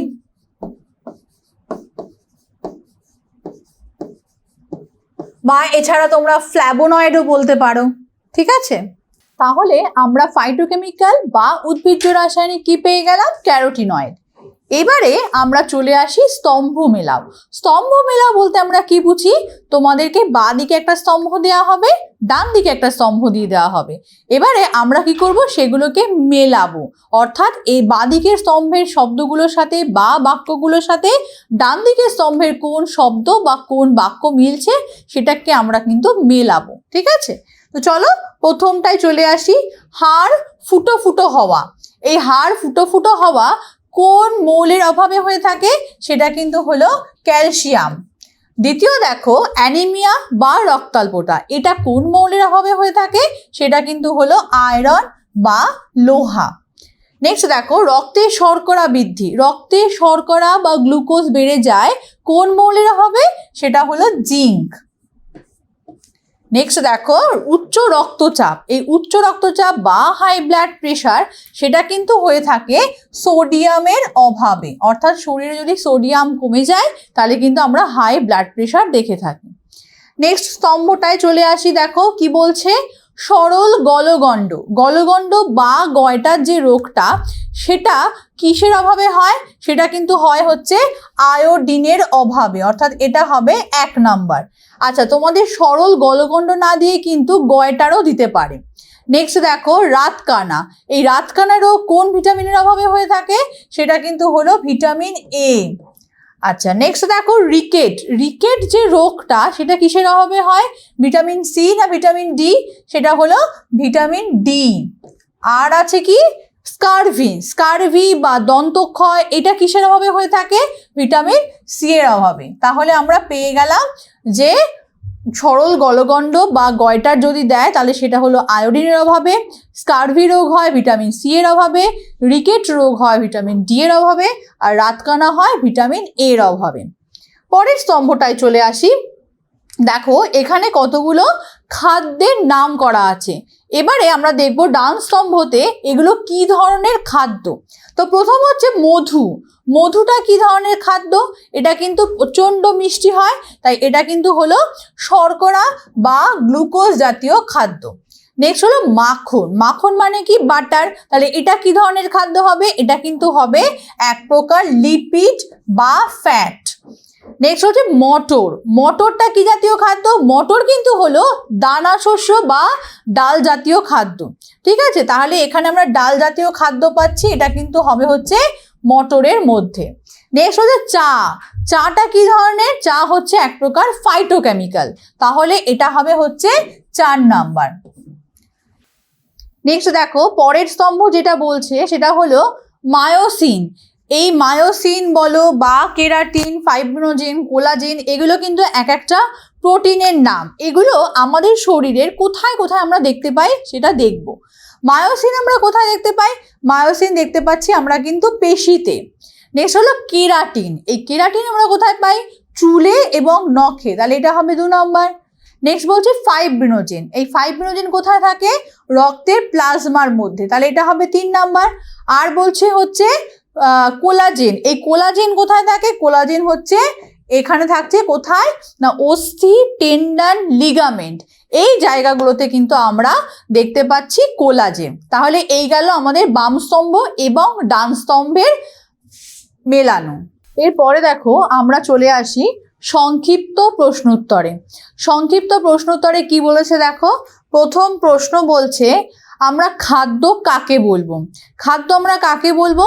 খাদ্য হলো এমন কিছু খাবার বা এমন কিছু বলা যেতে পারে যেগুলো আমরা খাই, যেগুলো খেলে আমাদের শরীরে দেখা যাবে শক্তি তৈরি হবে বা আমরা এনার্জি পাবো। তার পাশাপাশি আমরা আমাদের রোগ প্রতিরোধ ক্ষমতাকে বাড়িয়ে তুলতে পারবো বা আমাদের অনাক্রম্যতা তন্ত্র শক্তিশালী হবে, সেইটাকেই আমরা বলবো কিন্তু খাদ্য। অর্থাৎ যেগুলো খেলে আমাদের শরীরে একদিকে রোগ প্রতিরোধ ক্ষমতা গড়ে উঠবে, আবার অন্যদিকে আমরা শক্তি বা কাজ করার জন্য এনার্জি পাবো, তাকেই কিন্তু আমরা বলবো খাদ্য। যেমন ধরো ভাত, রুটি, সবজি, তরকারি যাই বলো না কেন সবটাই কিন্তু হলো এক একটা খাদ্য। এবার চলে আসি পরের প্রশ্নে। পরের প্রশ্নে কি বলছে? আমরা খাদ্য গ্রহণ করি কেন? আমরা খাবার খাই কেন? খাবার খাওয়ার কারণ হচ্ছে, এক হচ্ছে আমাদের শরীরেতে শক্তি পাওয়ার জন্য বা আমাদের এনার্জি পাওয়ার জন্য আমরা খাবার খাই। দ্বিতীয় হলো আমাদের শরীরেতে রোগ প্রতিরোধ ক্ষমতা বৃদ্ধি করার জন্য বা অনাক্রম্যতা তন্ত্রটাকে আমরা যদি আমাদের বাড়িয়ে তোলার চেষ্টা করি, তাহলে সেই সকল কারণের জন্য কিন্তু আমরা খাদ্য গ্রহণ করে থাকি। পরের প্রশ্নে চলে আসি। দেখো বলছে অনাক্রম্যতা আমরা কাকে বলবো? অনাক্রম্যতা হলো এমন একটা ক্ষমতা বা বলা যেতে পারে এমন একটা বিশেষ ক্ষমতা, যে ক্ষমতার দ্বারা আমরা দেখতে পাবো যে আমাদের শরীরেতে যে সকল পদার্থগুলো অর্থাৎ বিজাতীয় কিছু পদার্থ যেগুলো আমাদের শরীরে প্রবেশ করে বা হয়তো আমাদের শরীরের মধ্যে থেকে যায়, এমন কিছু ভাইরাস বা ব্যাকটেরিয়া, এই ধরনের পদার্থ আমাদের শরীরে রোগ সৃষ্টি করে। তো অনাক্রম্যতা হলো এমন একটা পাওয়ার বা এমন একটা ক্ষমতা যেটা কি করে এই রোগ জীবাণুগুলোকে ধ্বংস করতে সাহায্য করে এবং আমাদের শরীরে দেখা যায় যে রোগ প্রতিরোধ ক্ষমতা গড়ে ওঠে, সেইটাকে আমরা বলি হচ্ছে অনাক্রম্যতা। নেক্সট দেখো পরের প্রশ্নে চলে আসি। কি বলছে? খাদ্যের গুরুত্বপূর্ণ উপাদানগুলির নাম লেখো। খাদ্যের গুরুত্বপূর্ণ উপাদানগুলো কি কি? প্রথম হচ্ছে খাদ্যের আমরা অনেক রকমের উপাদান পাই। এক হলো কার্বোহাইড্রেট বা শর্করা, প্রোটিন বা হচ্ছে আমিষ জাতীয় খাবার, ফ্যাট বা লিপিড, তারপরে হতে পারে কি ফাইটোকেমিক্যালস বা উদ্ভিজ্জ রাসায়নিক, খাদ্যতন্তু বা ফুড ফাইবার, জল, ভিটামিন, এই সবগুলোই কিন্তু হচ্ছে খাদ্যের গুরুত্বপূর্ণ উপাদান। অর্থাৎ আমরা খাদ্যের উপাদানগুলোর মধ্যে এই 7টা বা 8টা উপাদানকে কিন্তু আমরা বলে থাকি। নেক্সট দেখো পরের প্রশ্ন কি বলছে? বিভিন্ন কার্বোহাইড্রেট জাতীয় খাদ্যের শ্রেণীবিভাগ করো এবং তার উদাহরণ দাও। অর্থাৎ কি ধরনের কার্বোহাইড্রেট জাতীয় খাবার আছে। যেমন আমরা বলতে পারি কার্বোহাইড্রেট বা শর্করা জাতীয় খাদ্যের মধ্যে প্রথমেই আমাদের যেটা মনে পড়ে সেটা হলো দানা শস্য জাতীয় খাবার। অর্থাৎ দানা শস্য জাতীয় কীরকম? যেমন ধরো চাল, গম, জোয়ার, বাজরা, রাগি, এই সবকটাই কিন্তু দানা শস্য জাতীয় খাবার। মিষ্টি জাতীয় কিছু খাবার হতে পারে, যেমন ধরো আখ হতে পারে, তারপরে ধরো বলা যেতে পারে মধু, এগুলো কিন্তু মিষ্টি জাতীয় খাবার, এগুলোও কিন্তু কার্বোহাইড্রেট। যদি বলি ধরো প্রাণীর দেহের কিছু খাবার, যেমন ধরো মাংস হতে পারে বা ধরো মাছ হতে পারে, দুধ হতে পারে, তার মধ্যেও কিন্তু আমরা কার্বোহাইড্রেট বা শর্করা পেয়ে থাকি। আর আছে কিছু কন্দ জাতীয় খাবার বা মূল জাতীয় খাবার, যেমন ধরো গাজর, তারপরে আলু, তারপর ধরো বিট, এগুলোর মধ্যেও কিন্তু আমরা কার্বোহাইড্রেট বা শর্করা পেয়ে থাকি। পরের প্রশ্নে দেখো কি বলছে? কার্বোহাইড্রেট বা শর্করা জাতীয় খাদ্যের উৎস কি? এই মাত্রই আমরা দেখলাম যে কার্বোহাইড্রেট বা শর্করা জাতীয় খাদ্য সাধারণত দু রকমের হয়ে থাকে। একটা হলো উদ্ভিজ্জ উৎস, আরেকটা হলো প্রাণীজ উৎস। উদ্ভিজ্জ উৎসের মধ্যে কি কি পড়তে পারে? যেমন ধরো চাল হতে পারে, চাল, গম, জোয়ার, বাজরা, রাগি, শাকসবজি, ফলমূল, এই সবটাই কিন্তু উদ্ভিজ্জ উৎস, অর্থাৎ আমরা যেগুলো উদ্ভিদের দেহ থেকে বা উদ্ভিদের কাছ থেকে পেয়ে থাকি। আর প্রাণীজ উৎস কি হবে? যেমন ধরো ওই যে বললাম মাংস, দুধ, এই ধরনের খাবারগুলো যেগুলো আমরা প্রাণীর দেহ থেকে পেয়ে থাকি, তার মধ্যে যদি কার্বোহাইড্রেট থাকে তাহলে সেটা হলো প্রাণীজ উৎসর কার্বোহাইড্রেট। ঠিক আছে, পরের প্রশ্নে চলে আসি। দেখো, কার্বোহাইড্রেট বা শর্করার গুরুত্বপূর্ণ কাজগুলি লেখো, অথবা শর্করা জাতীয় খাদ্যের পুষ্টিগত গুরুত্ব লেখো। অর্থাৎ কার্বোহাইড্রেট বা শর্করা জাতীয় খাবার খেলে আমাদের কি উপকার হয় বা এর গুরুত্ব কি? প্রথম কথা হলো যে এই কার্বোহাইড্রেট বা শর্করা জাতীয় খাবার খেলে আমাদের দেহে কিন্তু শক্তি উৎপন্ন হয়, অর্থাৎ আমরা প্রচুর পরিমাণে শক্তি পাই। যেমন তোমরা হয়তো পড়েছো যে 1 গ্রাম কার্বোহাইড্রেট জাতীয় অর্থাৎ খাদ্য, যেমন ধরো গ্লুকোজ হতে পারে বা কার্বোহাইড্রেট খাদ্য যাই বলো না কেন, 1 গ্রাম কার্বোহাইড্রেট বা শর্করা জাতীয় খাদ্যের দহনে আমরা কতটা কিলো ক্যালোরি শক্তি পাই? সেটা হলো 4.0 কিলো ক্যালোরি শক্তি কিন্তু আমরা পেয়ে থাকি। তাহলে প্রথম হচ্ছে আমরা শক্তি পাই। দ্বিতীয় হচ্ছে আমাদের শরীরে এই কার্বোহাইড্রেট বা গ্লুকোজ জাতীয় খাবার খেলে এটা কিন্তু খুব তাড়াতাড়ি হজম হয়ে যায়, অর্থাৎ এর পুষ্টিগত গুরুত্ব আছে এবং দেখা যায় মল গঠনে সাহায্য করে থাকে এবং কোষ্ঠকাঠিন্য দূর করে। আর কি হতে পারে? দেহের শক্তির সঞ্চয় ভাণ্ডার হিসাবে কিন্তু আমরা এই কার্বোহাইড্রেট জাতীয় খাবারকে দেখে থাকি। তাহলে এইগুলো গেল কার্বোহাইড্রেটের গুরুত্বপূর্ণ কাজ। দেখো পরের প্রশ্ন, গ্লুকোজ কি? দেহের নানা কাজে এর ভূমিকা কি তা লেখো, অথবা কার্বোহাইড্রেট জাতীয় খাবারের সব থেকে ছোট কণার নাম কি? এই কণার সাথে বায়ুমণ্ডলের কোন গ্যাস যুক্ত হলে শক্তি উৎপন্ন হয়? তো দেখো, গ্লুকোজ জিনিসটা কি? গ্লুকোজ বলছে যে কার্বোহাইড্রেট জাতীয় খাবার হজম হওয়ার পর সেটা যে ছোট ছোট কণায় পরিণত হয় তাকে আমরা বলি হচ্ছে গ্লুকোজ। অর্থাৎ আমরা বলতে পারি যে কার্বোহাইড্রেটের এককই হলো গ্লুকোজ, অর্থাৎ অনেকগুলো গ্লুকোজ অণু পরস্পর জুড়ে কি তৈরি করে? কার্বোহাইড্রেট। তাহলে এই যে দ্বিতীয় প্রশ্নটা, যে কার্বোহাইড্রেট জাতীয় খাবারের সব থেকে ছোট কণার নাম কি, সেটা তাহলে কি হবে? গ্লুকোজ। এবার বলছে এর ভূমিকা কি, অথবা এই কণার সাথে কোন গ্যাস যুক্ত হয়ে শক্তি উৎপন্ন করে? দেখো, গ্লুকোজের সাথে আমরা বাতাস থেকে গ্রহণ করি কি? Oxygen gas. আমরা যখন শ্বাসকার্য চালাই তখন আমরা কি করি? প্রশ্বাস প্রক্রিয়ার মধ্যে দিয়ে অক্সিজেনকে গ্রহণ করি এবং নিঃশ্বাস প্রক্রিয়ায় কার্বন ডাইঅক্সাইড গ্যাসকে বার করে দিই। তো এই গ্লুকোজ জাতীয় খাবারের সাথে বাতাসের অক্সিজেন যুক্ত হয়ে কি তৈরি করে? প্রচুর পরিমাণে এনার্জি বা শক্তি তৈরি করে। ঠিক আছে, তাহলে আমরা গ্লুকোজের ভূমিকা কি দেখলাম? ও অক্সিজেনের সাথে যুক্ত হয়ে প্রচুর পরিমাণে শক্তি বা এনার্জি তৈরি করতে পারছে। চলো পরের প্রশ্নে চলে আসি। মধুমেহ বা ডায়াবেটিস কি? মধুমেহ বা ডায়াবেটিস হলো এমন একটা রোগ যেটাতে দেখা যায় যে অতিরিক্ত যদি দেখা যায় রক্তের মধ্যে শর্করা বা গ্লুকোজের পরিমাণ বেড়ে যায়, তাহলে তাকে কিন্তু আমরা মধুমেহ বা ডায়াবেটিস বলে থাকি। অর্থাৎ দেখা যায় রক্তের মধ্যে যে গ্লুকোজ রয়েছে সেটা প্রচুর পরিমাণে বেড়ে গেছে এবং সেটা রক্ত থেকে আর কোষের মধ্যে আসতে পারছে না। তখন কি হয়? দেখা যায় রক্তের মধ্যে রক্তের চাপ বেড়ে যায়। এই ঘটনাটাকে আমরা বলে থাকি মধুমেহ বা ডায়াবেটিস রোগ। পরের প্রশ্ন দেখো, ডায়াবেটিস বা মধুমেহ রোগ সৃষ্টি হয় কেন?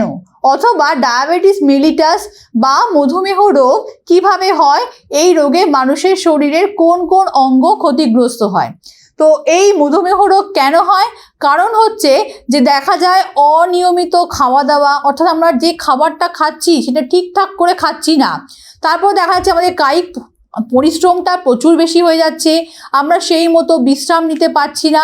তখন দেখা যায় যে আমাদের কিন্তু এই মধুমেহ বা ডায়াবেটিস রোগ হয়ে থাকে। এতে কি হয়? দেখা যায় অগ্নাশয় গ্রন্থি, যকৃৎ, বৃক্ক, কিডনি এই ধরনের অঙ্গগুলো কিন্তু ড্যামেজ হয়ে যায় ধীরে ধীরে। পরের প্রশ্নে দেখো কি বলছে, কখনো কখনো শিশু বা বয়স্ক ব্যক্তির দুগ্ধজাত খাবার খেলে অসুবিধা হয় কেন? আমরা আগেই জানি যে ল্যাকটোজ জাতীয় একটা পদার্থ কোথায় থাকে? দুগ্ধ শর্করার মধ্যে, অর্থাৎ দুধের মধ্যে ল্যাকটোজ জাতীয় এক প্রকার পদার্থ থাকে, যেটা অনেক ব্যক্তি অর্থাৎ ছোট বাচ্চা বলো বা বয়স্ক মানুষ বলো তারা কিন্তু খেয়ে হজম করতে পারে না। তখন দেখা যায় অন্য খাবার খেলে তাদের অ্যাসিডিটি হয় বা বমি হয়ে যায়। যার জন্যই বলছে যে কখনো কখনো দেখা যায় বয়স্ক ব্যক্তিদের বা ছোট বাচ্চাদের দুধ খাওয়ার পর কিন্তু অসুবিধার সৃষ্টি হয়। পরের প্রশ্নে চলে আসি, কি বলছে দেখো, প্রোটিনের পুষ্টিগত গুরুত্ব লেখো অথবা মানবদেহে প্রোটিনের কাজ লেখো। প্রোটিনের কাজ কি? প্রোটিনের কাজ হলো যে প্রোটিন জাতীয় খাবার খেলে আমাদের দেহে কিন্তু প্রচুর পরিমাণে শক্তি বা এনার্জি তৈরি হয়। কত না, 1 গ্রাম প্রোটিনের দহনে আমরা দেখতে পাচ্ছি 4.1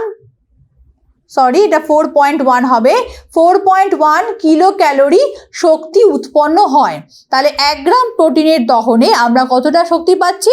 4.1 কিলো ক্যালোরি শক্তি পাই। এবার এই প্রোটিন জাতীয় খাবার খাওয়ার জন্য শক্তি তো পাচ্ছি, আর কি হচ্ছে, আমাদের দেহের বিভিন্ন অঙ্গের মধ্যে কিন্তু এই প্রোটিনটা থাকছে। কীরকম? যেমন ধরো রক্ত রসের মধ্যে আমরা কি পাচ্ছি? Collagen, fibrinogen. এই যে ফাইব্রিনোজেন প্রোটিনটা এটা কি করে? রক্তকে তঞ্চন করতে বা রক্তকে জমাট বাঁধতে কিন্তু সাহায্য করে। তারপরে কি পাচ্ছি দেখো, রক্তের লোহিত রক্ত কণিকায় আমরা হিমোগ্লোবিন পাই। যে হিমোগ্লোবিন কি করছে? আমরা বাতাস থেকে যে অক্সিজেনটাকে গ্রহণ করছি সেটা কিন্তু হিমোগ্লোবিন বহন করে সারা দেহে নিয়ে চলে যাচ্ছে। আর কি হচ্ছে? চুলে, নখে আমরা কি পাচ্ছি? কেরাটিন প্রোটিন পাচ্ছি। তার সাথে সাথে অস্থি, টেন্ডন, লিগামেন্ট এইসবের মধ্যে কি ধরনের প্রোটিন পাই? মায়োসিন। তাহলে আমরা দেখতে পাচ্ছি আমাদের শরীরের বিভিন্ন অঙ্গ প্রত্যঙ্গ তৈরির জন্য কিন্তু প্রোটিন অনেকাংশে দায়ী। পরের প্রশ্নে চলে আসি, প্রোটিন বাচুয়া খাদ্য আমরা কাকে বলবো? উদাহরণ দাও। প্রোটিন বাচুয়া খাদ্য হলো যে অনেকে আছে প্রাণীজ প্রোটিন হয়তো খায় না। প্রাণীজ প্রোটিন মানে হচ্ছে যেমন ধরো দুধ, তারপরে ধরো মাছ, মাংস, এই ধরনের খাদ্য। তো অনেকে এই ধরনের খাদ্য কিন্তু খায় না। তখন কি করা হয় যে কিছু কিছু কার্বোহাইড্রেট আছে যেগুলো কিন্তু এই প্রোটিনের সাবস্টিটিউট হিসাবে কাজ করে থাকে। তখন বলা হয় যে কার্বোহাইড্রেট বা শর্করাকে প্রোটিন বাচুয়া খাদ্য বলা হয়। অর্থাৎ কার্বোহাইড্রেটের দহনে আমরা পেয়েছিলাম কি, যে 1 গ্রাম কার্বোহাইড্রেট বা শর্করা দহনেতে 4.0 কিলো ক্যালোরি শক্তি উৎপন্ন হয়, আর প্রোটিন থেকে আমরা দেখেছি 4.1 কিলো ক্যালোরি শক্তি উৎপন্ন হয়। তাহলে প্রায় সিমিলার, একই রকমের শক্তি উৎপন্ন হচ্ছে। তার জন্য কি করা হয়, প্রাণীজ প্রোটিন না খেয়ে যদি কেউ কার্বোহাইড্রেট জাতীয় খাবার খায় তাহলেও কিন্তু প্রোটিনের অনেকটা অভাব বা ঘাটতি পূরণ হয়। পরের প্রশ্নে চলে আসি, দেখো বলছে লিপিড বা স্নেহ পদার্থের উৎস কি? লিপিড বা স্নেহ পদার্থ আমরা সাধারণত 2 রকমের উৎস পাই।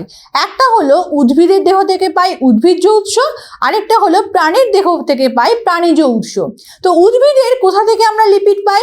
যেমন ধরো নারকেলের তেল, সর্ষের তেল, সূর্যমুখীর তেল, সোয়াবিন অয়েল, তোমরা তো এগুলো বাড়িতে শুনেছো বা হয়তো টিভিতে অ্যাড দেখেছো। তো এগুলো থেকে আমরা কি পাচ্ছি? উদ্ভিজ্জ লিপিড বা উদ্ভিজ্জ ফ্যাট। আর প্রাণীজ ফ্যাট কোথায় পাই? ঘি, মাখন, পাঁঠার মাংস, ডিমের কুসুম, চর্বি জাতীয় খাবার, মাছের তেল, এগুলোর মধ্যে কিন্তু আমরা প্রাণীজ উৎসের লিপিডটাকে পেয়ে থাকি। পরের প্রশ্ন, লিপিডের পুষ্টিগত গুরুত্ব উল্লেখ করো। অর্থাৎ লিপিড আমাদের শরীরে কি কাজ করে? প্রথম হচ্ছে 1 গ্রাম ফ্যাট বা লিপিডের দহনে আমরা দেখতে পাই 9.3 কিলো ক্যালোরি শক্তি উৎপন্ন হয়। তাহলে দেখো সব থেকে বেশি শক্তি আমরা কোথা থেকে পাই? লিপিড বা ফ্যাটের দহনে। তাহলে লিপিডের গুরুত্ব কি? দেহে প্রচুর পরিমাণে তাপ শক্তি উৎপন্ন করতে পারে। আর কি করতে পারে? আমাদের দেহটাকে গরম রাখতে পারে বা উষ্ণ রাখতে পারে। বাইরে থেকে যাতে শরীর থেকে তাপ না বেরিয়ে যায় বাইরে, সেটার জন্য কিন্তু সাহায্য করে থাকে এই লিপিড। আর কি, বাইরের আঘাত থেকে বা দেখা যাচ্ছে বাইরের কোনো বলা যেতে পারে কোনো অসুবিধা বা ধরো বাইরের কোনো একটা ক্ষতিকারক পদার্থ, তার থেকে কিন্তু আমাদের দেহকে রক্ষা করে থাকে এই লিপিড। আর কি হয়, কিছু কিছু ভিটামিন আছে যেমন ধরো A, D, E, K, এগুলো কিন্তু তেলে দ্রবীভূত হয়ে যায় বা ফ্যাটের মধ্যে দ্রবীভূত হয়ে যায়। তো এটাকেও কিন্তু দ্রবীভূত করতে সাহায্য করে থাকে লিপিড বা ফ্যাট। পরের প্রশ্নে চলে আসি, চামড়ার নিচে লিপিড স্তরের উপস্থিতির প্রয়োজনীয়তা কি? অর্থাৎ চামড়ার নিচে লিপিড থাকলে কি সুবিধা হয় না, আমরা একটু আগেই জানলাম যে লিপিড বা ফ্যাট দহনেতে 9.3 কিলো ক্যালোরি শক্তি উৎপন্ন হয়। তাই প্রচুর পরিমাণে শক্তি উৎপন্ন হয় বলে দেহ থেকে তাপ বাইরে বেরিয়ে যাওয়া আটকায় কে না লিপিড। তাহলে চামড়ার নিচে লিপিডের স্তর যদি থাকে তাহলে কি হবে, দেখা যাবে শরীর থেকে তাপটা কিন্তু বাইরে বেরিয়ে যেতে থাকে না, তার ফলে আমাদের শরীর কিন্তু অনেকটা উষ্ণ বা গরম থাকে। তার জন্য দেখবে শীতপ্রধান দেশের প্রাণীদের দেহে কিন্তু কি থাকে, মোটা চর্বির পর্দা বা লিপিডের পর্দা থাকে এবং রোম থাকে, অর্থাৎ ওরা বাইরে থেকে মানে বাইরের পরিবেশের সাথে মানিয়ে নিতে পারে বা শরীর থেকে তাপটাকে বাইরে বার করতে পারে না। পরের প্রশ্ন কি বলছে দেখো, ভিটামিন আমরা কাকে বলবো? ভিটামিন হলো এমন কিছু খাদ্য উপাদান থেকে আমরা পেয়ে থাকি যেটা দেখা যায় আমাদের শরীরে রোগ প্রতিরোধ ক্ষমতা গড়ে তোলে বা অনাক্রম্যতা তন্ত্রটাকে আরো বেশি ডেভেলপ করে বা বৃদ্ধি করে। সেই ধরনের খাদ্য উপাদানকে আমরা বলে থাকি হচ্ছে ভিটামিন। বিজ্ঞানী কাশ্মীর ফাঙ্ক প্রথম ভাইটামাইন আবিষ্কার করেছিলেন এবং এই ভাইটামাইন শব্দটা থেকেই কিন্তু আমরা ভিটামিন পেয়েছি। ভিটামিন জাতীয় খাবার কীরকম, যেমন ধরো উদাহরণ হিসাবে বলতে পারো কড মাছের তেল হতে পারে, তেমন ধরো ভিটামিন সি যুক্ত খাবার আমরা লেবু জাতীয় খাবারে পাই, তারপরে ধরো ভিটামিন ডি যুক্ত খাবার আমরা শাকসবজিতে পাই। এরকম খাদ্য উপাদানগুলোকে মধ্যে আমরা কিন্তু ভিটামিন পেয়ে থাকি। পরের প্রশ্নে চলে আসি, বলছে দ্রাব্যতার ভিত্তিতে ভিটামিনের শ্রেণীবিভাগ করো, অর্থাৎ দ্রবীভূত হওয়া বা দ্রাব্যতার উপর নির্ভর করে। ভিটামিন দু রকমের হয়, একটা হচ্ছে জলে দ্রাব্য, আরেকটা হলো তেলে দ্রাব্য বা ফ্যাটে দ্রাব্য। তো দেখো জলে দ্রাব্য ভিটামিন কি কি, একটা হলো ভিটামিন বি কমপ্লেক্স, আর একটা হলো ভিটামিন সি। আর তেলে দ্রাব্য ভিটামিন কি কি, এ, ডি, ই এবং কে, এই চারটে ভিটামিন। তাহলে দ্রাব্যতার ভিত্তিতে ভিটামিন ক রকমের হলো, দু রকমের, একটা জলে দ্রাব্য ভিটামিন বি এবং সি, আর তেলে দ্রাব্য ভিটামিন এ, ডি, ই এবং কে। পরের প্রশ্ন, ভিটামিনের দুটি বৈশিষ্ট্য উল্লেখ করো। ভিটামিনের দুটি বৈশিষ্ট্য কি কি, দেখো ভিটামিনের দুটি বৈশিষ্ট্য হলো, এক নাম্বার বৈশিষ্ট্য যে এটা কিন্তু রোগ প্রতিরোধ করতে আমাদের সাহায্য করে থাকে, অর্থাৎ ভিটামিনযুক্ত খাবার খেলে আমাদের শরীরে রোগ প্রতিরোধ ক্ষমতা বেড়ে যায়। আর দ্বিতীয় হলো আমাদের শরীরে কিন্তু ভিটামিন কোনো শক্তি উৎপন্ন করতে পারে না, অর্থাৎ ভিটামিনযুক্ত খাবার খেলে আমরা শক্তি পাবো না। দেখো পরের প্রশ্ন বলছে, মানব দেহে ভিটামিন এর গুরুত্ব কি? মানব দেহে ভিটামিনের গুরুত্ব লেখো। মানবদেহে ভিটামিনের গুরুত্ব হলো যে আমরা দেখতে পাচ্ছি যে এই ভিটামিনযুক্ত খাবার খেলে আমাদের শরীরেতে কিন্তু দেখা যায় যে প্রচুর পরিমাণে কিন্তু এনার্জি তৈরি হবে না, তার বিনিময়ে কি হয়, রোগ প্রতিরোধ ক্ষমতা বা অনাক্রম্যতা কিন্তু তৈরি হয়ে যায়। নেক্সট দেখো পরের প্রশ্নে কি বলছে, মানব দেহে ভিটামিন ই এর অভাবজনিত লক্ষণ উল্লেখ করো, অর্থাৎ ভিটামিন ই এর অভাবে কি হয়। প্রথম হচ্ছে ত্বকের গঠন এবং লোহিত রক্তকণিকার গঠন নষ্ট হয়ে যায়, হৃৎপিণ্ড এবং মস্তিষ্কের যে সক্রিয়তা সেটা কিন্তু নষ্ট হয়ে যায়। পরের প্রশ্নে চলে আসো, মানব দেহে ভিটামিন কে এর অভাবে কি হয়।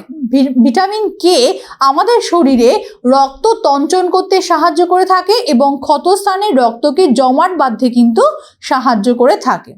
পরের প্রশ্নে কি বলছে দেখো, ভিটামিন এ, ডি, বি কমপ্লেক্সের মানব দেহে ভূমিকা উল্লেখ করো। ভিটামিন এ কি কাজ করে, দেখো ভিটামিন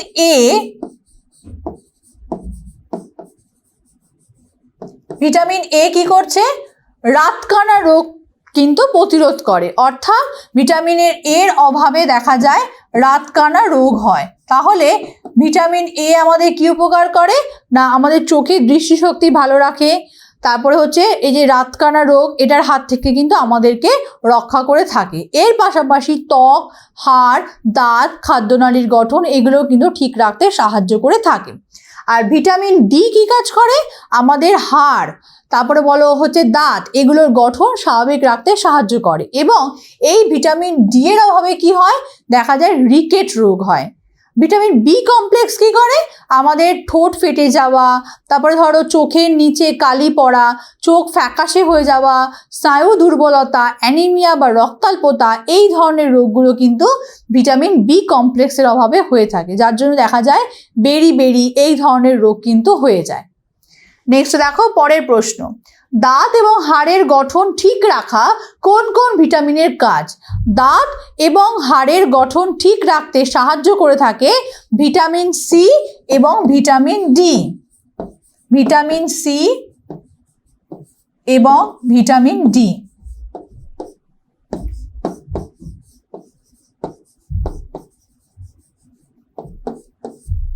নেক্সট দেখো পরের প্রশ্নে কি বলছে? ভিটামিন এর 3টে উদ্ভিজ্জ এবং একটি প্রাণীজ উৎসের নাম লেখো। অর্থাৎ ভিটামিন এ পাওয়া যায় এমন 3টি উদ্ভিদের নাম করতে হবে এবং একটা প্রাণীর নাম করতে হবে। কিরকম?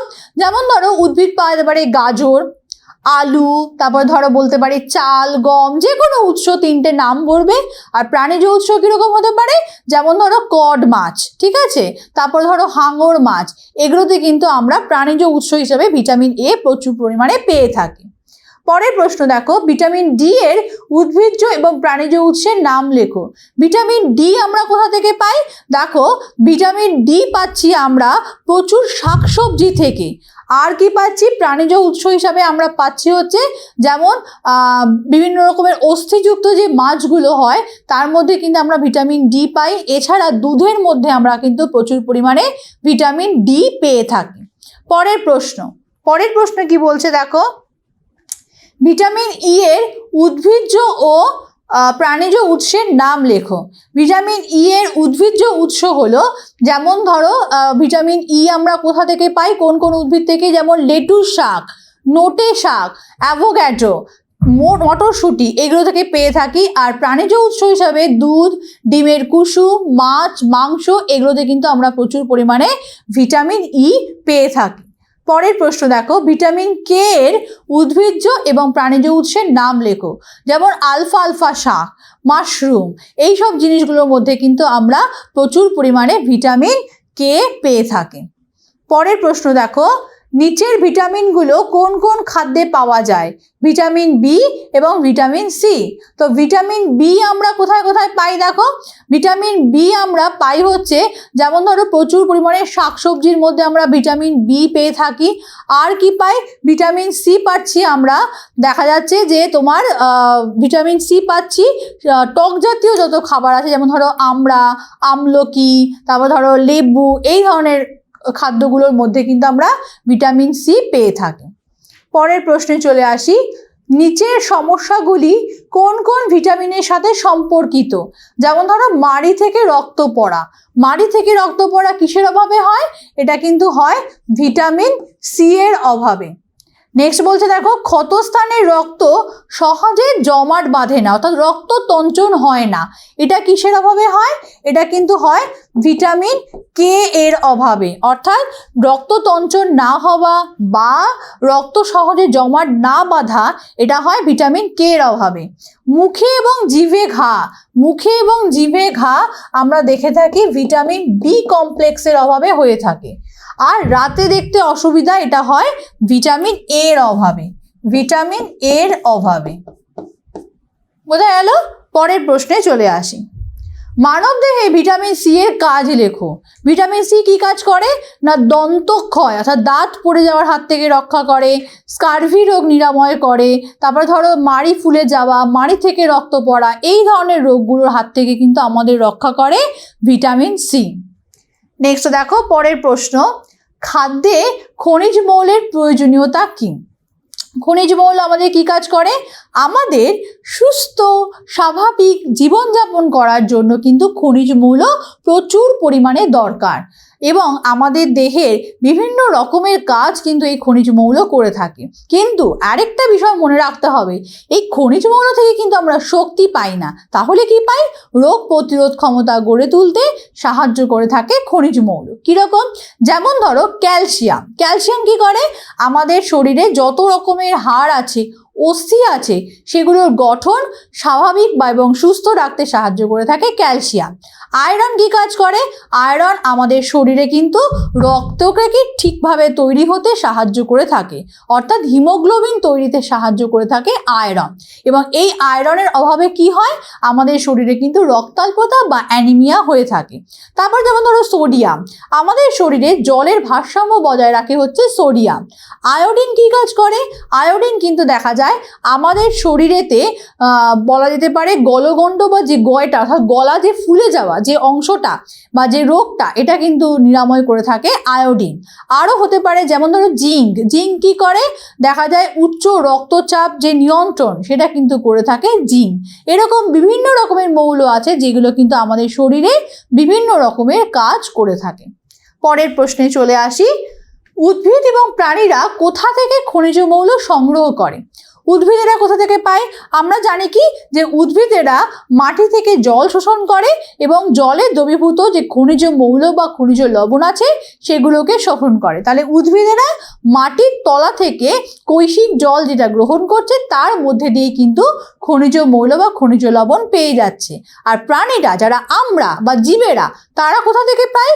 অর্থাৎ প্রাণীরা পায় কিন্তু ওই উদ্ভিদদেরকে সরাসরি গ্রহণ করে বা প্রত্যক্ষভাবে খাওয়ার মাধ্যমে। আর পরোক্ষভাবে কি করে পাই? পরোক্ষভাবে পাচ্ছি হচ্ছে কোনো প্রাণী হয়তো তাদেরকে খেয়েছে, অর্থাৎ উদ্ভিদকে খেয়েছে। এবার যেমন ধরো মুরগির মাংস খেলে, তাহলে মুরগিটা দানা শস্য খেয়েছিল, বা ধরো ওর যে খাবারগুলো ঘাস জাতীয় খাবার বা ছোট ছোট দানা শস্য, সেগুলোর মধ্যে ভিটামিন ও পেয়েছিল বা খনিজ মৌল পেয়েছিল। আমরা ওই মুরগির মাংস খাওয়ার মাধ্যমে পরোক্ষভাবেও কিন্তু এই খনিজ মৌলকে পেয়ে থাকি। এবারে দেখো পরের প্রশ্ন। পরের প্রশ্নে কি বলছে? ম্যাগনেসিয়ামের দুটি প্রয়োজনীয়তা লেখো। অর্থাৎ ম্যাগনেসিয়াম আমাদের কি কাজ করে? অস্থি এবং দাঁতের গঠন ঠিক রাখে। আর কি করে? পেশি সংকোচন, স্নায়ুতন্ত্রের যে স্বাভাবিকতা, এগুলো ঠিক রাখতে কিন্তু সাহায্য করে থাকে ম্যাগনেসিয়াম মৌল। নেক্সট বলছে, মানব দেহে সোডিয়ামের অভাব ঘটলে কি হয়? সোডিয়াম কি করে? আমাদের শরীরে জলের ভারসাম্যটাকে বজায় রাখে। তাহলে সোডিয়ামের অভাবে কি হবে? আমাদের শরীরে জলের ভারসাম্য নষ্ট হয়ে যাবে। পরের প্রশ্ন, মানব দেহে ক্যালসিয়াম এবং আয়রনের প্রয়োজনীয়তা উল্লেখ করো। ক্যালসিয়াম কি করে? ক্যালসিয়াম আমাদের শরীরে অস্থি, হাড় এগুলোকে ঠিক রাখতে সাহায্য করে থাকে এবং ক্যালসিয়ামের অভাব হলে কি হয়? হাড় ফুটো ফুটো হয়ে যাওয়া, হাড় ভেঙে যাওয়া, অস্থি সন্ধির মধ্যে যে সমস্যা সেগুলো কিন্তু তৈরি হয়ে যায়। আর আয়রন কি করে? আয়রন হিমোগ্লোবিন তৈরিতে সাহায্য করে থাকে। দেখা যায় যে আয়রনের অভাব যদি হয় তাহলে কিন্তু শরীরে রক্ত কমে যায়, অর্থাৎ লোহিত রক্তকণিকার পরিমাণ কমে যায়, তার ফলে অ্যানিমিয়া বা রক্তাল্পতা দেখা দেয়। পরের প্রশ্ন, আয়োডিনের উৎস এবং অভাবজনিত রোগের নাম উল্লেখ করো। অর্থাৎ আয়োডিন যুক্ত খাবার কি কি? যেমন ধরো খাদ্য লবণ। তোমরা হয়তো টিভিতে অ্যাড দেখে থাকবে যে আয়োডিন যুক্ত লবণ খাওয়া উচিত। তাতে কি হয়? আয়োডিন আমাদের শরীরে চলে আসে। আর আয়োডিনের অভাবে কি হয়? গলগণ্ড বা গয়টার রোগ হয়। তো শুধু খাদ্য লবণ নয়, তাহলে এর পাশাপাশি আমরা কি পাই? বিট, শালগম বা সামুদ্রিক উদ্ভিদ বা সামুদ্রিক মাছ খেলেও কিন্তু আমরা এই আয়োডিন পেয়ে যাই। পরের প্রশ্নে চলে আসি, মানব দেহে ফসফরাসের অভাব ঘটলে কি হবে? অর্থাৎ ফসফরাস আমাদের শরীরে কি করে? ঠিক ক্যালসিয়াম যেমন আমাদের শরীরে হাড় এবং অস্থিগুলোকে সতেজ রাখতে বা সুস্থ রাখতে, তার স্বাভাবিক গঠন ঠিক রাখতে সাহায্য করে, ফসফরাসও কিন্তু সেম একই রকমভাবে আমাদের শরীরের হাড়, অস্থি এগুলোকে সঠিকভাবে স্বাভাবিক রাখতে কিন্তু সাহায্য করে। লোহার উদ্ভিজ্জ এবং প্রাণীজ উৎস কি? অর্থাৎ লোহা আমরা কোন কোন জায়গা থেকে পেয়ে থাকি? উদ্ভিদের মধ্যে যেমন ধরো আমরা যেগুলো লোহাযুক্ত খাবার, যেমন ধরো বলা যেতে পারে কচু শাক, নোটে শাক, তারপর ধরো ইঁচড়, তারপরে ধরো বলা যেতে পারে আমরা মোচা, ডুমুর, এগুলোর মধ্যেও কিন্তু প্রচুর পরিমাণে লোহা পাই। আর প্রাণীজ উৎস কি হতে পারে, যেমন চিংড়ি মাছ, মাংস, ডিমের কুসুম, এগুলোর মধ্যেও কিন্তু প্রচুর পরিমাণে লোহা থাকে। পরের প্রশ্ন দেখো, সোডিয়ামের উদ্ভিজ্জ এবং প্রাণীজ উৎস লেখো। অর্থাৎ সোডিয়াম আমরা কোথা থেকে পাই? প্রচুর পরিমাণে সবুজ শাকসবজি, ডাল, তারপরে হচ্ছে বিট, গাজর, এর মধ্যে কিন্তু আমরা সোডিয়াম পাই। আর কি পাই? খাদ্য লবণের মধ্যে কিন্তু মাংস, তারপরে মাছ, সয়াবিন, পনির, এগুলোর মধ্যেও কিন্তু আমরা সোডিয়াম পেয়ে থাকি। কোন কোন অবস্থায় দেহে জলের চাহিদা বৃদ্ধি পায়? অর্থাৎ কীরকম অবস্থাতে আমরা প্রচুর পরিমাণে জল পান করে থাকি? কীরকম? যেমন ধরো আমাদের শরীর থেকে যখন প্রচুর পরিমাণে ঘাম বেরিয়ে যায়, তখন আমাদের শরীরে জলের ঘাটতি হয়, তখন কিন্তু আমরা জল পান করি বা জলের চাহিদা বেড়ে যায়। আর কি হতে পারে? ধরো কারোর হয়তো পাতলা পায়খানা হচ্ছে, অর্থাৎ হয়তো তার কলেরা বা ধরো ডায়রিয়া, এই ধরনের কোনো রোগ হয়েছে, তখনও কিন্তু আমাদের শরীর থেকে প্রচুর পরিমাণে জল বেরিয়ে যাওয়ার কারণে আমাদের শরীরে জলের চাহিদা বেড়ে যায়। পরের প্রশ্নে চলে আসি। কি বলছে দেখো, রক্তে নুনের পরিমাণ বৃদ্ধি পেলে কি কি শারীরিক সমস্যা দেখা দিতে পারে? নুনের পরিমাণ যদি বেড়ে যায় তাহলে কিন্তু হবে কি, রক্তের মধ্যে নুনের পরিমাণ বেড়ে গেলে রক্তের কিন্তু চাপ বৃদ্ধি পেয়ে যাবে। শরীরের অন্যান্য যে গুরুত্বপূর্ণ অঙ্গ, যেমন ধরো মস্তিষ্ক, হৃৎপিণ্ড, বৃক্ক, এগুলো ক্ষতিগ্রস্ত হবে। তারপরে দেখা যাবে শরীরে আমাদের যে জলের যে ভারসাম্যতা, তার মধ্যে যদি লবণ ঢুকে যায় তাহলে কিন্তু সেই ভারসাম্য নষ্ট হয়ে যাবে। পরের প্রশ্ন দেখো, বলছি কি ঘটতে পারে তুমি যদি পানীয় জলের পরিবর্তে সমুদ্রের জল ক্রমাগত পান করতে থাকো, তাহলে কি হবে? অথবা কি ঘটতে পারে তুমি যদি নুন মাখানো বিস্কুট বা বাদাম বা কাঁচা আমের টুকরো খাও? তাহলে আমরা যদি নুন মাখানো বিস্কুট, কাঁচা আমের টুকরো, অর্থাৎ প্রচুর নুন জাতীয় খাবার খাই, অথবা পানীয় জলের পরিবর্তে ক্রমাগত সমুদ্রের জল পান করি, তাহলে কি হবে? আমাদের শরীরে প্রচুর পরিমাণে কিন্তু লবণ চলে আসবে এবং এই লবণ আমাদের শরীরে দরকার, কিন্তু অতিরিক্ত লবণ কিন্তু আবার আমাদের শরীরে ক্ষতি বা সমস্যা তৈরি করতে পারে। কীরকম? যেমন আমাদের বৃক্ক, হৃৎপিণ্ড, মস্তিষ্ক, এগুলোর মধ্যে কিন্তু নুনের একটা ক্ষতিকর প্রভাব আছে। তার পাশাপাশি কি হতে পারে? রক্তের চাপ বৃদ্ধি করবে এবং দেখা যাবে বারে বারে জলের চাহিদা বৃদ্ধি পাবে, আমাদের বারবার তৃষ্ণা পাবে। এইগুলো কিন্তু আমরা একটা সমস্যা ফেস করব। পরের প্রশ্নে দেখো, খাদ্যতন্তু বা র্যাফেজ কি, এর কাজ কি? খাদ্যতন্তু বা ফাইটোকেমিক্যাল জিনিসটা কি? খাদ্যতন্তু বা ফুড ফাইবার, সেটা কি? খাদ্যতন্তু হলো খাদ্যের মধ্যে এমন একটা অংশ যেটা মানব দেহে সহজে হজম হয় না, কিন্তু দেখা যায় এই ধরনের খাদ্য কিন্তু আমাদের শরীরে রোগ প্রতিরোধ ক্ষমতাকে বৃদ্ধি করতে সাহায্য করে। আর কি করে? যেটা আমাদের শরীরে হজম হয় না সেটা মল রূপে, খাদ্যতন্তু যেটা আমরা খেলাম সেটা মল রূপে দেহের বাইরে বেরিয়ে যায় অপাচ্য অংশ হিসাবে। তো এটাকে আমরা বলবো হচ্ছে খাদ্যতন্তু বা রাফেজ। এর কাজ কি? উচ্চ রক্তচাপ, ডায়াবেটিস, তারপরে ধরো যেটাকে আমরা বলবো হচ্ছে ওবেসিটি, এগুলোর হাত থেকে রক্ষা করে থাকে, বা যেটাকে আমরা বলি কোলন ক্যান্সার, এগুলোর হাত থেকে কিন্তু রক্ষা করে থাকে এই খাদ্যতন্তু বা রাফেজ। নেক্সট দেখো, ফাইটোকেমিক্যালস বা উদ্ভিজ্জ রাসায়নিক আমরা কাকে বলবো? কিছু কিছু খাদ্য আছে যেগুলো রঙিন জাতীয় খাদ্য, তার মধ্যে কিছু রঞ্জক পদার্থ মিশে থাকে, এগুলো কিন্তু আমাদের শরীরের পক্ষে কিন্তু খুব উপকারী। আমরা এটা ভাবলে হবে না যে রঙিন বলে সেটা কিন্তু ভালো নয়। রং যদি বাইরে থেকে মেশানো হয় কোনো খাদ্যে, সেটা কিন্তু আমাদের শরীরে ক্ষতিকর সৃষ্টি করে, কিন্তু যে সকল খাদ্য উপাদানের মধ্যে প্রাকৃতিকভাবে উদ্ভিজ্জ রঞ্জক পদার্থ রয়েছে, সেটা কিন্তু আমরা বলছি ফাইটোকেমিক্যালস বা উদ্ভিজ্জ রাসায়নিক। আমাদের শরীরে সেই ধরনের খাদ্য কিন্তু অনেকটা উপকার করে। কীরকম? যেমন ধরো বলা যেতে পারে ক্যারোটিনয়েডস, ফ্ল্যাভোনয়েডস, এই ধরনের রঞ্জক পদার্থযুক্ত খাবার, যেগুলো গাজর, বিট, এই ধরনের খাবার কিন্তু আমাদের শরীরে রোগ প্রতিরোধ ক্ষমতা তৈরি করতে পারে। পরের প্রশ্ন দেখো, ক্যারোটিনয়েডস কি? খাদ্য তন্তুযুক্ত একটি খাদ্যের নাম লেখো। ক্যারোটিনয়েডস কি? ক্যারোটিনয়েডস হলো এক প্রকার উদ্ভিজ্জ রাসায়নিক, যেটা আমরা গাজরের মধ্যে অনেক সময় দেখে থাকি বা গাজরের মধ্যে আমরা পেয়ে থাকি। আর কি বলছে? খাদ্য তন্তুযুক্ত একটা খাবারের নাম, যেমন ধরো ডাঁটাযুক্ত খাবার, আখ হতে পারে, সজনে ডাঁটা হতে পারে, এগুলো কিন্তু ফাইবার বা খাদ্য তন্তুযুক্ত খাবার। পরের প্রশ্নে চলে আসি, মানব দেহে উদ্ভিজ্জ রাসায়নিকের গুরুত্ব কি কি, অথবা ফাইটোকেমিক্যালসের দুটি কার্যকারিতা লেখো। কি কাজ করে থাকে?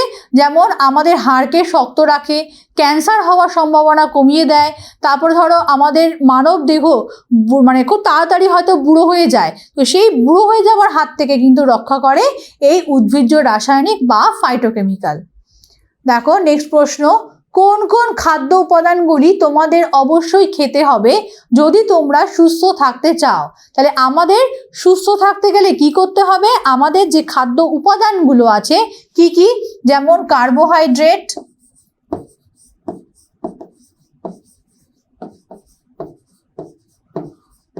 প্রোটিন, ফ্যাট বা লিপিড, ভিটামিন, জল, ফাইটোকেমিক্যাল বা উদ্ভিজ্জ রাসায়নিক, এছাড়াও আছে খাদ্যতন্তু। ঠিক আছে, তো এই সব ধরনের খাদ্য উপাদানগুলো কিন্তু আমাদের প্রত্যেক দিন আমরা যে খাবারগুলো খাই সেই সুষম খাদ্যের ডায়েটের চার্টের মধ্যে কিন্তু আমাদের কম বেশি প্রত্যেকটা খাদ্য উপাদানই কিন্তু রাখা উচিত। তাতে কি হবে? আমাদের শরীর কিন্তু সুস্থ থাকবে। যেমন আমাদের খাদ্য তালিকায় প্রতিদিন কার্বোহাইড্রেট কিন্তু যথেষ্ট পরিমাণে রাখতে হবে, তারপরে রাখতে হবে প্রোটিন এবং খুব কম পরিমাণে ফ্যাট। আর কি রাখতে হবে? ভিটামিনযুক্ত খাবার, যেমন ফল বা টাটকা শাকসবজি, জল তো প্রচুর পরিমাণে খেতে হবে, এবং ফাইটোকেমিক্যাল হিসাবে যদি আমরা গাজর, বিট এই ধরনের খাবার খাই তাহলে কিন্তু আমাদের শরীর দেখা যাবে সুস্থ থাকবে। তাই আমাদের শরীর সুস্থ রাখতে গেলে এই প্রত্যেকটা খাদ্য উপাদানকেই কিন্তু কম বেশি আমাদের প্রতিদিন খেতে হবে। তাহলে আমরা দীর্ঘ প্রশ্ন উত্তর এখানেই শেষ করলাম। এই অধ্যায় থেকে অর্থাৎ এই পার্টটা থেকে যত রকমের পরীক্ষায় সম্ভাব্য এমসিকিউ প্রশ্ন, বিএসএকিউ প্রশ্ন, এসএকিউ বা এলএকিউ প্রশ্ন আসতে পারে সমস্ত রকমের প্রশ্ন নিয়ে কিন্তু আমি এই ভিডিওয়ে আলোচনা করেছি। এবার তোমাদের কাজটা কি? তোমাদের কাজ হলো পরীক্ষার প্রিপারেশনকে একদম 100% কমপ্লিট করার জন্য পুরো অধ্যায়ের কনসেপ্টটাকে আগে ক্লিয়ার করবে, টিউটোপিয়ার লার্নিং অ্যাপ থেকে ভিডিওগুলোকে দেখে নেবে, তারপরে আমার এই প্রশ্ন উত্তরের ভিডিওটাকে দেখে তোমাদের প্রিপারেশনটাকে একদম 100% কমপ্লিট করে নেবে। তোমাদের কিন্তু তাহলে অবশ্যই পরীক্ষায় দুর্দান্ত রেজাল্ট হবে। তোমাদের সঙ্গে আবার দেখা হবে নেক্সট এই চ্যাপ্টারেরই আরেকটা পার্ট নিয়ে, টপিক বি। ততক্ষণ তোমরা ভালো থাকবে, সবাই মিলে এই ভিডিওটাকে দেখবে, আর কেমন লাগলো অবশ্যই কিন্তু কমেন্ট বক্সে জানাবে।